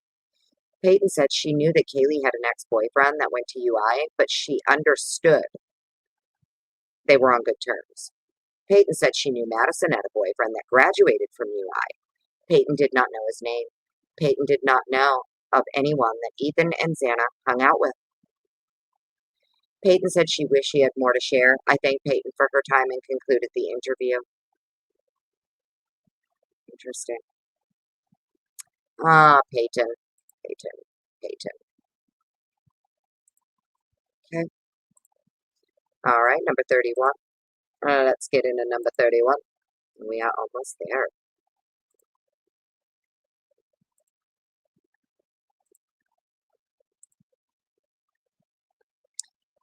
All right, so we have a supplemental report from Danny Vargas. Transporting electronic devices to the Post Falls Police Department and Coeur d'Alene Police Department. On November 16th, I transported the 4 cell phones belonging to the 4 victims. I'm going to try and blow through this, guys. We're trying to do this quickly. We all know their names. This is not me being disrespectful. Just trying to get through it. On November 16th, I transported the 4 cell phones belonging to the 4 victims to Coeur d'Alene Police Department and gave them to Detective Dustin Taylor at approximately 7 a.m. or 700 hours. On November 17th, 2022, at approximately 12:49, I picked up the cell phones from Detective Taylor at the Coeur d'Alene Police Department and brought them back to Moscow Police Department and gave them back to Detective Mowry. On November 21st, 2022, I transported the phones belonging to Chapin, Mogan, and Kernodle to the Coeur d'Alene Police Department and dropped them off with Detective Jesse Welch at approximately 1100 hours. On November 21st, I transported 2 separate charging cords belonging to electronic devices 22M2070 and 2071 to the Post Falls Police Department and dropped them off with Detective Brad Johnston at approximately 10:30. I told Detective Johnston the cords were for the devices with Detective Neil Uhrig received from Detective Mowry. Hang on. So she drops the 4 cell phones off on November 16th to Coeur d'Alene PD. The next day, she picks up the cell phones from Coeur d'Alene PD and brought them back to Moscow PD. Then on November 21st, she transported phones belonging to Chapin, Mogan, and Kernodle to Coeur d'Alene PD and dropped them off with Detective Jesse Welch. And then dropped off charging cords on the 21st as well.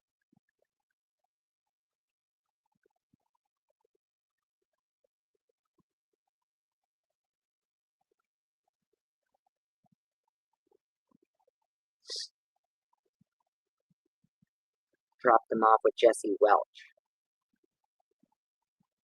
So at first, the 4 phones are given to Dustin Taylor in Coeur d'Alene Police Department. 4 of them, right? 4 cell phones belonging to the 4 victims. Coeur d'Alene Police Department given to Dustin Taylor. The next day, the cell phones are picked up from Detective Taylor and returned to Moscow Police Department to give them back to Mowry. But they all weren't returned because, as you can see here, November 21st, she's transporting phones belonging to Chapin, Mogan, and Kernodle only. Where's the 4th phone? Drop those off with Detective Jesse Welch. So where's the other phone? Where's Kaylee's phone? Did it stay with with this Dustin Taylor? Because all 4 phones are given to this Dustin Taylor, but then only 3 are given to Jesse Welch. So there's a phone, yeah, thank you, Beachy D, yeah, Beach Babe, you caught it, right? There's a 4th phone here that stayed with Dustin Taylor, it would appear, at the Coeur d'Alene Police Department. The other 3, after being brought back to Moscow, okay?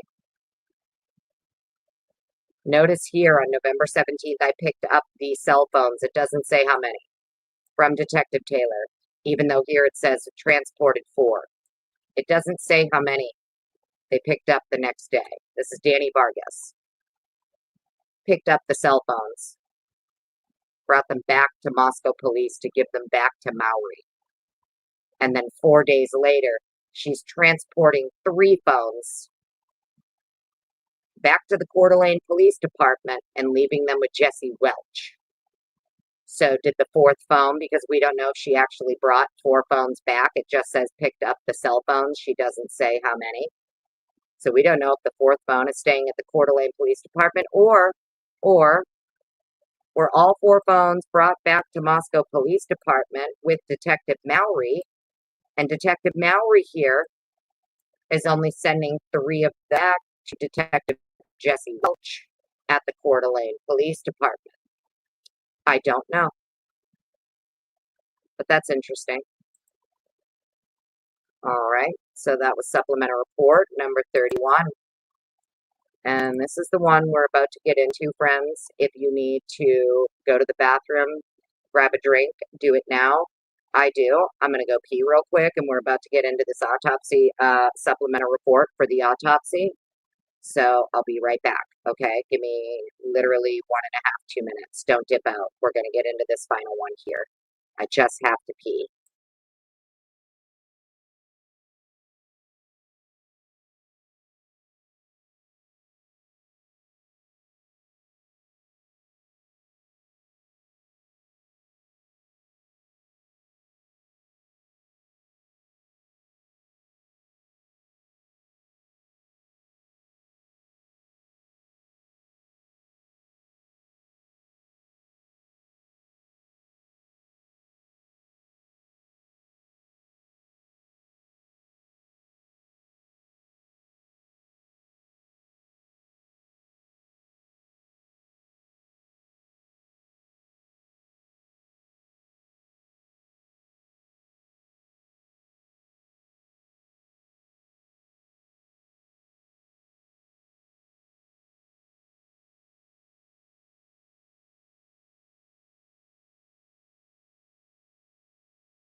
Okay. Oh my goodness gracious. So there's literally police and detectives out here, banging on everybody's doors, asking for our cameras, asking for our video footage.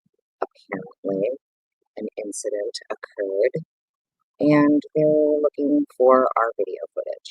So, um, that was interesting. I guess I took a break at the perfect time, huh? Because I went to go pee, and I'm like, is someone knocking at my door? Sure enough, there was. And it's a detective and some police. So, anyways, let's get into this. Um, I'm not, I don't have any camera footage for them.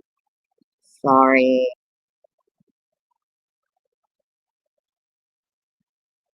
I'm not very cooperative. I mean, you can get a warrant if you need it that bad. You can go ahead and get a warrant if you need my camera footage. Um, but other than that, no, I'm not a very cooperative citizen. Um, all right, who's in my chat? Did I see Twiz? Did I see Twiz pop in here? Big Mikey. Oh my goodness. Hello, Twiz. Hello. Welcome in. Welcome in. All right, let's get to this last one here. We only got one more document to go, and then I'm gonna finish the rest later. You're fucking right, I don't, Lucy. That's right, Heather, darling, my right brain, for fuck's sake, Fitziana. How are you, honey? I haven't seen you all day. I figured you were lurking now. But yeah, you're right, I don't. I don't. Some incident, and it's funny too, because actually, before I tell you guys this, it was just the other night I woke up at like 2 in the morning to some chick screaming, and then I heard glass breaking, and I came flying downstairs thinking somebody was breaking into my house, and it was the building next door. Some girl was up on the 4th floor smashing out her brother's windows because he ripped her off on her drugs. So I know that's not what they're here for. It's not that, because that was at like 2 o'clock in the morning, and there were multiple witnesses and whatnot, so I know that's not what they're here for, but yeah, no. Sorry, get a warrant. Don't know what to tell you. Get a warrant. All right, let's make sure this is big enough for you. So, here we are, friends. We are on supplemental report number 32. Supplemental report number 32 is for Danny Vargas. This is for the Spokane County Medical Examiner for the autopsies. On November 16th, 2022, at approximately 7:45, Latah County Coroner Kathy Mabbitt and I attended the 4 autopsies for the 4 victims at the Spokane County Medical Examiner's office. Redacted address or whatever in Spokane. The 4 autopsies were all performed by Dr. Blank.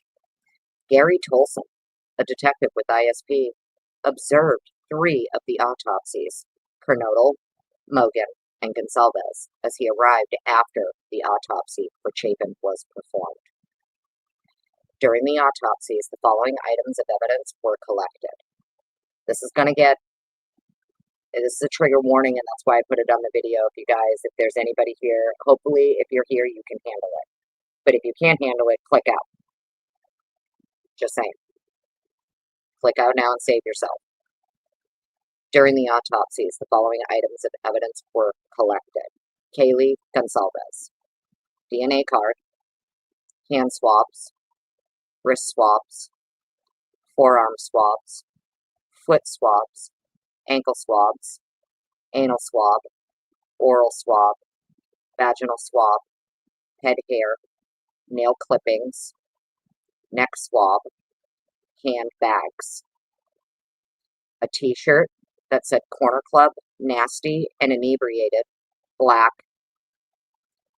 black pants, Joe Boxer, gray and black flannel,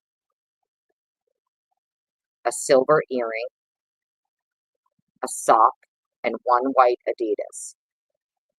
So she has on 1 sock and 1 shoe. But she's sleeping in bed, huh?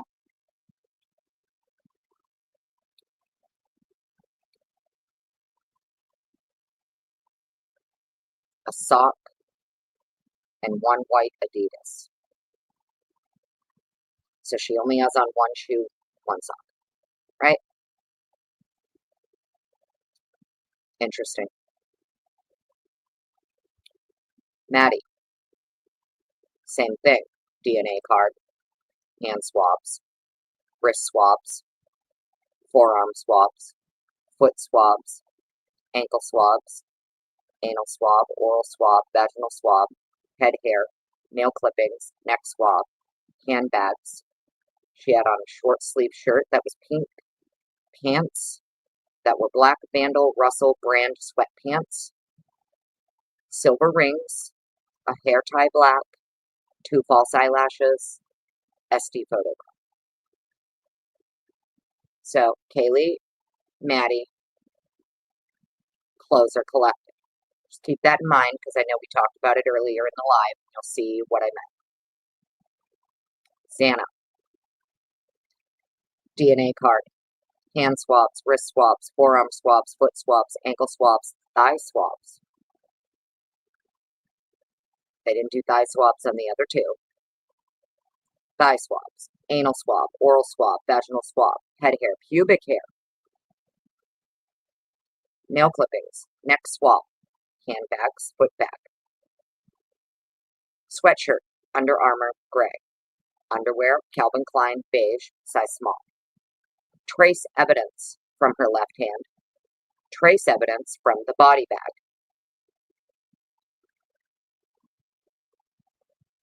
Ethan, DNA card, hand swabs, wrist swabs, forearm swabs, ankle swabs, anal swab, oral swab, penile swabs, head hair, pubic hair, nail clippings, neck swab, handbags, trace evidence from right hand, necklace, bracelet, socks, 2 Puma socks. So Ethan has no clothes. He's naked. Because the rest of the other 3 had clothes collected from them. Hair ties, false eyelashes. Apparently Ethan was fully naked, and all he had on was socks.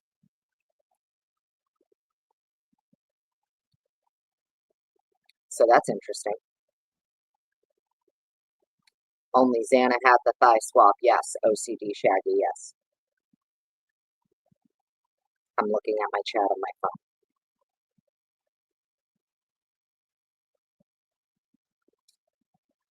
All of the above listed items were released to me by KS on 11/16 at approximately 1941.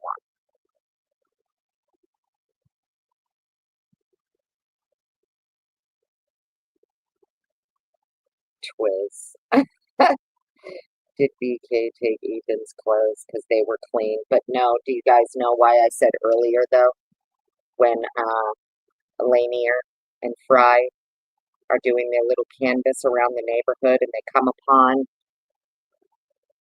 a pile of men and women's clothes, underwears, t-shirts, and a bunch of fucking pipes that are all different sizes, and you know you've got 4 victims, not 1 street away, who appear to have been brutally attacked, beaten, stabbed, and one of them is naked and only in socks. One of them is in just a sweatshirt and her underwear. Right? Maybe you go back and collect that.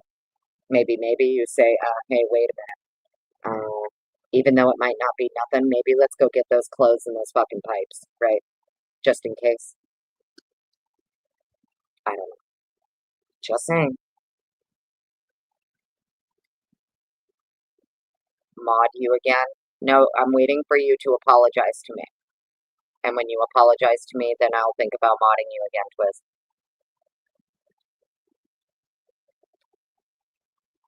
I'm waiting for your apology. Then I'll mod you. But you have to mean it. It can't be a fake apology. It has to be a real one. Like Miss Potts, I'm so sorry that I mocked you and that I told you that you were turning your back on Brian and that you flipped on Brian so quickly. You know, Something along those lines, Twiz. All right, so all of the above listed items were released to me by blah, blah, blah. Major crime prints. As part of the autopsies, major crime prints were taken from each of the victims by the Spokane County Forensic Unit. Chapin's prints were taken on 11/16/2022 and released to me by TB on 11/16/2022. Kernodle's prints were taken on 11/16. Mogan's and Gonsalves' prints were taken on the 17th, and they were left at the Spokane County Medical Examiner's Office with L. Blank on 11/17. I responded to the Spokane County Medical's office and collected Mogan's and Gonsalves' prints from Blank. Okay, so now this is what I found to be weird. When you look at all of this, right? I'm not going to apologize for Brian, Twiz. What would I apologize for? Why would I apologize to Brian? Brian pled guilty. Brian should be apologizing to us for taking this bullshit plea. I mean, technically it's his life on the line, but all of us been out here trying to, help this motherfucker in any way we can because we thought maybe, okay, they fucked up here and they definitely have the wrong person. And then he goes ahead and takes a damn plea. So what do you want me to apologize for? But if you guys look at this, I don't know if you could see how, so for all of these victims,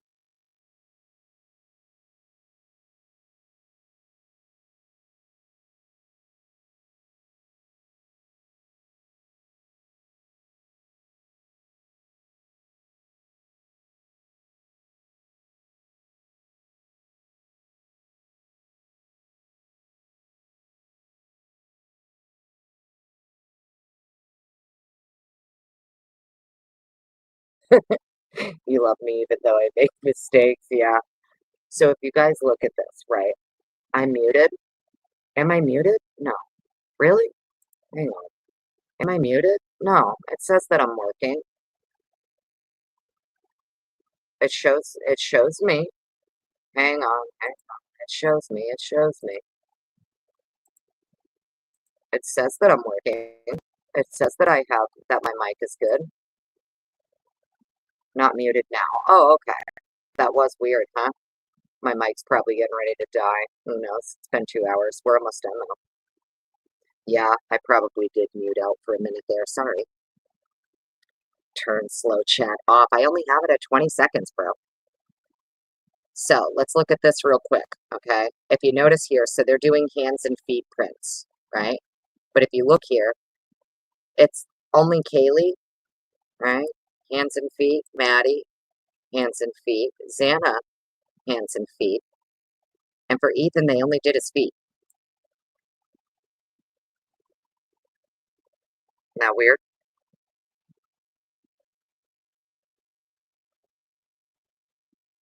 I don't understand. If it's just standard protocol to do hand and feet print, right?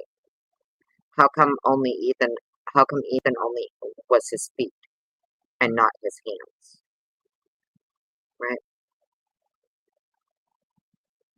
Isn't that weird? Isn't that so weird? Like, and I'm not trying to sound awful or anything. No, it's not a typo. Just feet. Apparently, it was only prints of his feet because everybody else's hands and feet. So that's interesting. The three girls had their hands and their feet printed because they do this for everybody. It's part of the major crimes prints. So they do this for all the autopsies, especially if you're doing autopsies for a major crime. They always do major crime prints. And it's usually your feet and your hands. Unless for some reason one of those is missing and they can't do it. And I'm not trying to say that to be gross or to spread a fucking conspiracy or anything. I'm not. It's just very interesting that the three girls had hands and feet done and he only had his feet. And also he's naked and only in socks. and there are no clothes collected off of his person, off his body. Now, men sleep naked, yes, and allegedly he was passed out drunk, right? So, I mean, okay, there are a lot of guys who sleep naked. I mean, who am I to say anything? He could have just been passed out naked, you know? It is what it is. But exactly, Momo, you get what I'm saying, right? That leads me to believe that maybe there was something wrong with his hands, that they couldn't do prints. Just my opinion. But then again, they did it for Xana, and allegedly her hands were literally like, I mean, some of her fingers were practically off. So I don't know. It's pretty interesting. So here we go. There's still some more to get into. I just thought it was interesting and wanted to point out that for Ethan, it was only his feet, and the girls, it was hands and feet. All right, so at the conclusion of the 4 autopsies, Dr. B met with Kathy Mabbitt, Gary Tolson, and myself and told us the following. Ethan Chapin's fatal injury was from a stab wound under his left clavicle, which severed his subclavian vein and subclavian artery, and also his jugular vein was severed. Ethan only had sharp force injuries. Xana Kernodle's fatal injuries were from 1 laceration in her right lung and 2 lacerations in her heart. So stabbed once on the right, stabbed twice in the heart. Kernodle had 50 plus stab wounds, mostly defensive. Xana only had sharp force injuries. Madison Mogen's fatal injuries included a left lung laceration and a liver laceration. Madison only had sharp force injuries. Well, what about the blood on her face and stuff? Because one of these officers said they saw blood and a cut on her face and whatnot. Kaylee Gonsalves' fatal injuries included a left lung laceration, a liver laceration, 2 subdural bleeds, and a stab behind her clavicle, which cut her subclavian vein and artery. Kaylee had signs of sharp force injuries, asphyxial injuries, and blunt force injuries. Kaylee had 20 plus stab wounds.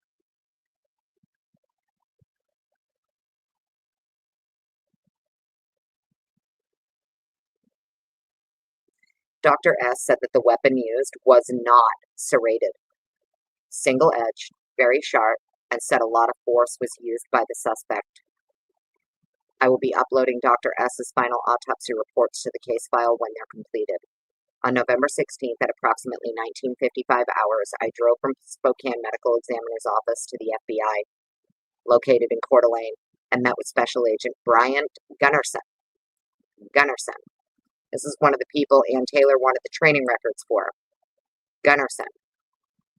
Several of the clothing items collected during the autopsies were still wet and needed to dry in evidence dryers overnight. Well, why the fuck were they wet?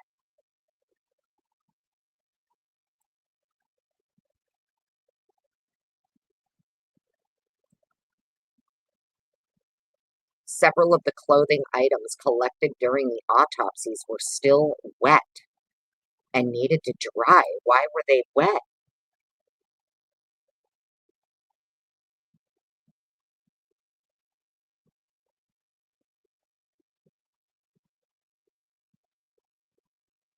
Bryant Gunnarsson.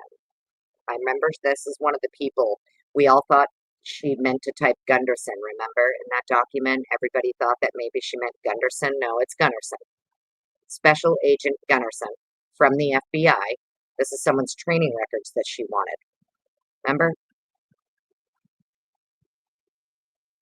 Yeah, it says the clothes were still wet and needed to dry in the evidence dryers overnight. Special Agent Gunnarsson and I placed the following items in 2 separate dryers, dryer 1 and dryer 2, in their evidence room, and I released the items to S.A. Gunnarsson. Special Agent Gunnarsson signed for the items on 11/16 at approximately 21:02. The items belonging to Gonsalves and Mogen were placed into dryer 1, and the items belonging to Kernodle and Chapin were placed into dryer 2. Well, all Chapin had was socks. See? So dryer 1. Kaylee, what went in there was the handbags, because they bagged the hands, her t-shirt, black pants, Joe boxer, gray and black flannel, one a sock, and one white Adidas from Maddie. Also the bags from her hands, her short sleeve shirt, pink pants, black sweatpants. In dryer 2 from Kernodle is the bags from her hands, the bag from her foot, which I thought was interesting, her sweatshirt, her underwear. For Ethan, all it was is literally the 2 bags off his hands and socks. 2 Puma socks. On November 17th, in the morning, I drove to the FBI office located at Redacted, Coeur d'Alene, and met with Special Agent Bryant Gunnerson. I removed the dried items from dryer 1 and dryer 2 and packaged them back into their original bags. Along with the items I turned over to Special Agent 1116, I collected 2 additional items from S.A. Gunnerson. One bag, which contained the drop sheet, filter, and security tag from dryer 1, and one bag, which contained the drop sheet, filter, and security tag from dryer 2. Special Agent Gunnerson released the items to me on 11/17 at approximately 11:28. I transported these items back to MPD. On November 17th, I worked with TS, MPD evidence technician, and booked in all of the items collected from the autopsies into MPD evidence.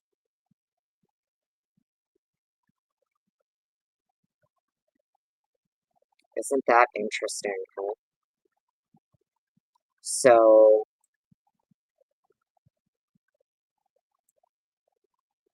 out of everybody, apparently Xana's the only one who had anything for her feet. A bag on her left foot was bagged. I don't know why, but her left foot was bagged. For Ethan, it's only his hands that were bagged, and then all he was wearing was socks. So, that's weird.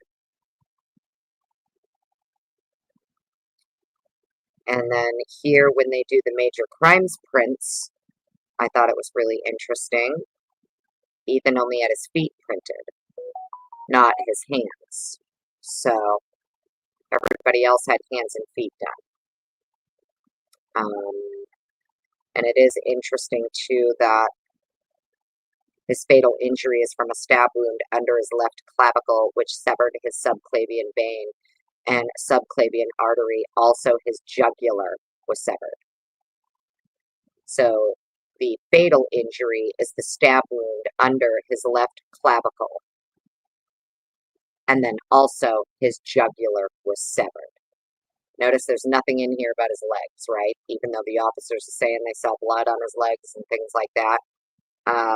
The autopsy, the medical examiner isn't saying anything about his legs here. Or any injuries to his legs at all, which is weird. Okay, but I mean, yeah, Xana had over 50 stab wounds. Kernodle had 50 plus stab wounds, mostly defensive. Xana only had sharp force injuries. Her fatal injuries were from 1 laceration in her right lung and 2 lacerations to the heart. 50 stab wounds. 2 to the heart, 1 to the right lung, most of them defensive. Interesting. Absolutely crazy. All right, I'm going to stop sharing that one. We made it, friends. We got up to number 32. I was thinking about popping back on in a little bit at 6:30, maybe around like 9ish. And then try and get up, do like 33 to maybe 40 or something, or Xana did Twiz. Yeah, 50 stab wounds. 50.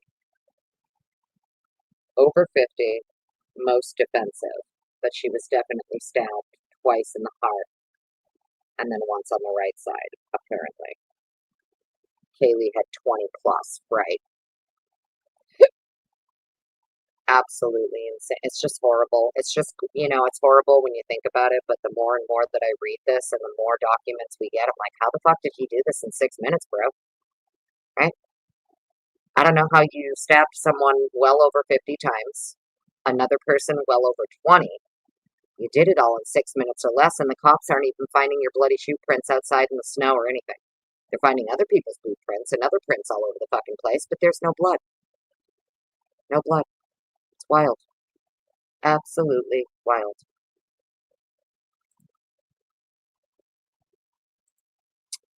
So, anyways, don't spam me, Twiz. No spam in my chat. No spamming the chat.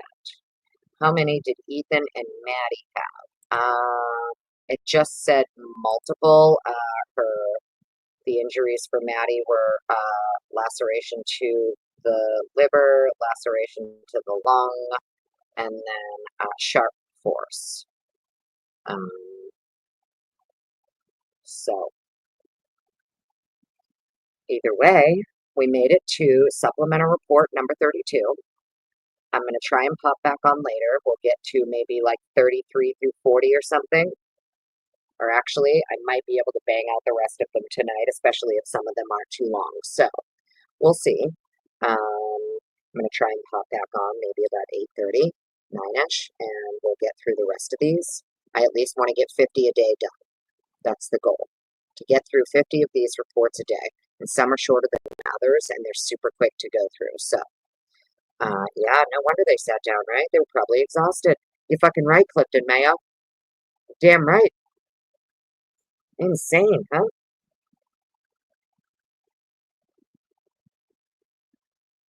Oh, need some Z's. You got the times for the dumpster. Oh, okay. Well, yeah, if you want, put them in chat. I just didn't see it anywhere in his report. Like, what the fuck is the time?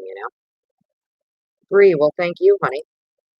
Says there's 104 of you here. I hope you're going to give it a thumbs up on your way out or thumbs it down. Follow your heart, whatever you want to do. Thanks for hanging out with me. I'm going to try and pop back on later, get through the rest of it. My goal is to do 50 of these reports a day, maybe a little more if we can, and get through it. And then I'm sure pretty soon we're going to be getting stuff from Idaho State Police. We're also going to be getting stuff, I believe, from Pennsylvania. So once they start updating their websites and dropping docs, we're going to have that to go through as well. So I hope everybody has a good night. Try to be back in a little bit and make sure you got your notifications on so that YouTube hopefully notifies you when I go live again, which should be about 9-ish. And yeah, I'm going to go call Lana and go get some dinner and, hang out with my kid for a little bit. But I should see you guys back here about 9-ish. Talk to you later. Bye. Mods, thank you. Twiz, you're a mod again. No spamming chat. Don't delete comments. But no, seriously. Mods, thank you. Appreciate you being here. Really do.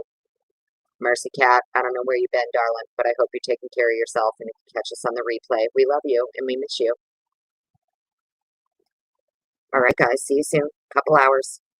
Bye. Grab some dinner. Go do something fun. See you back in a couple hours.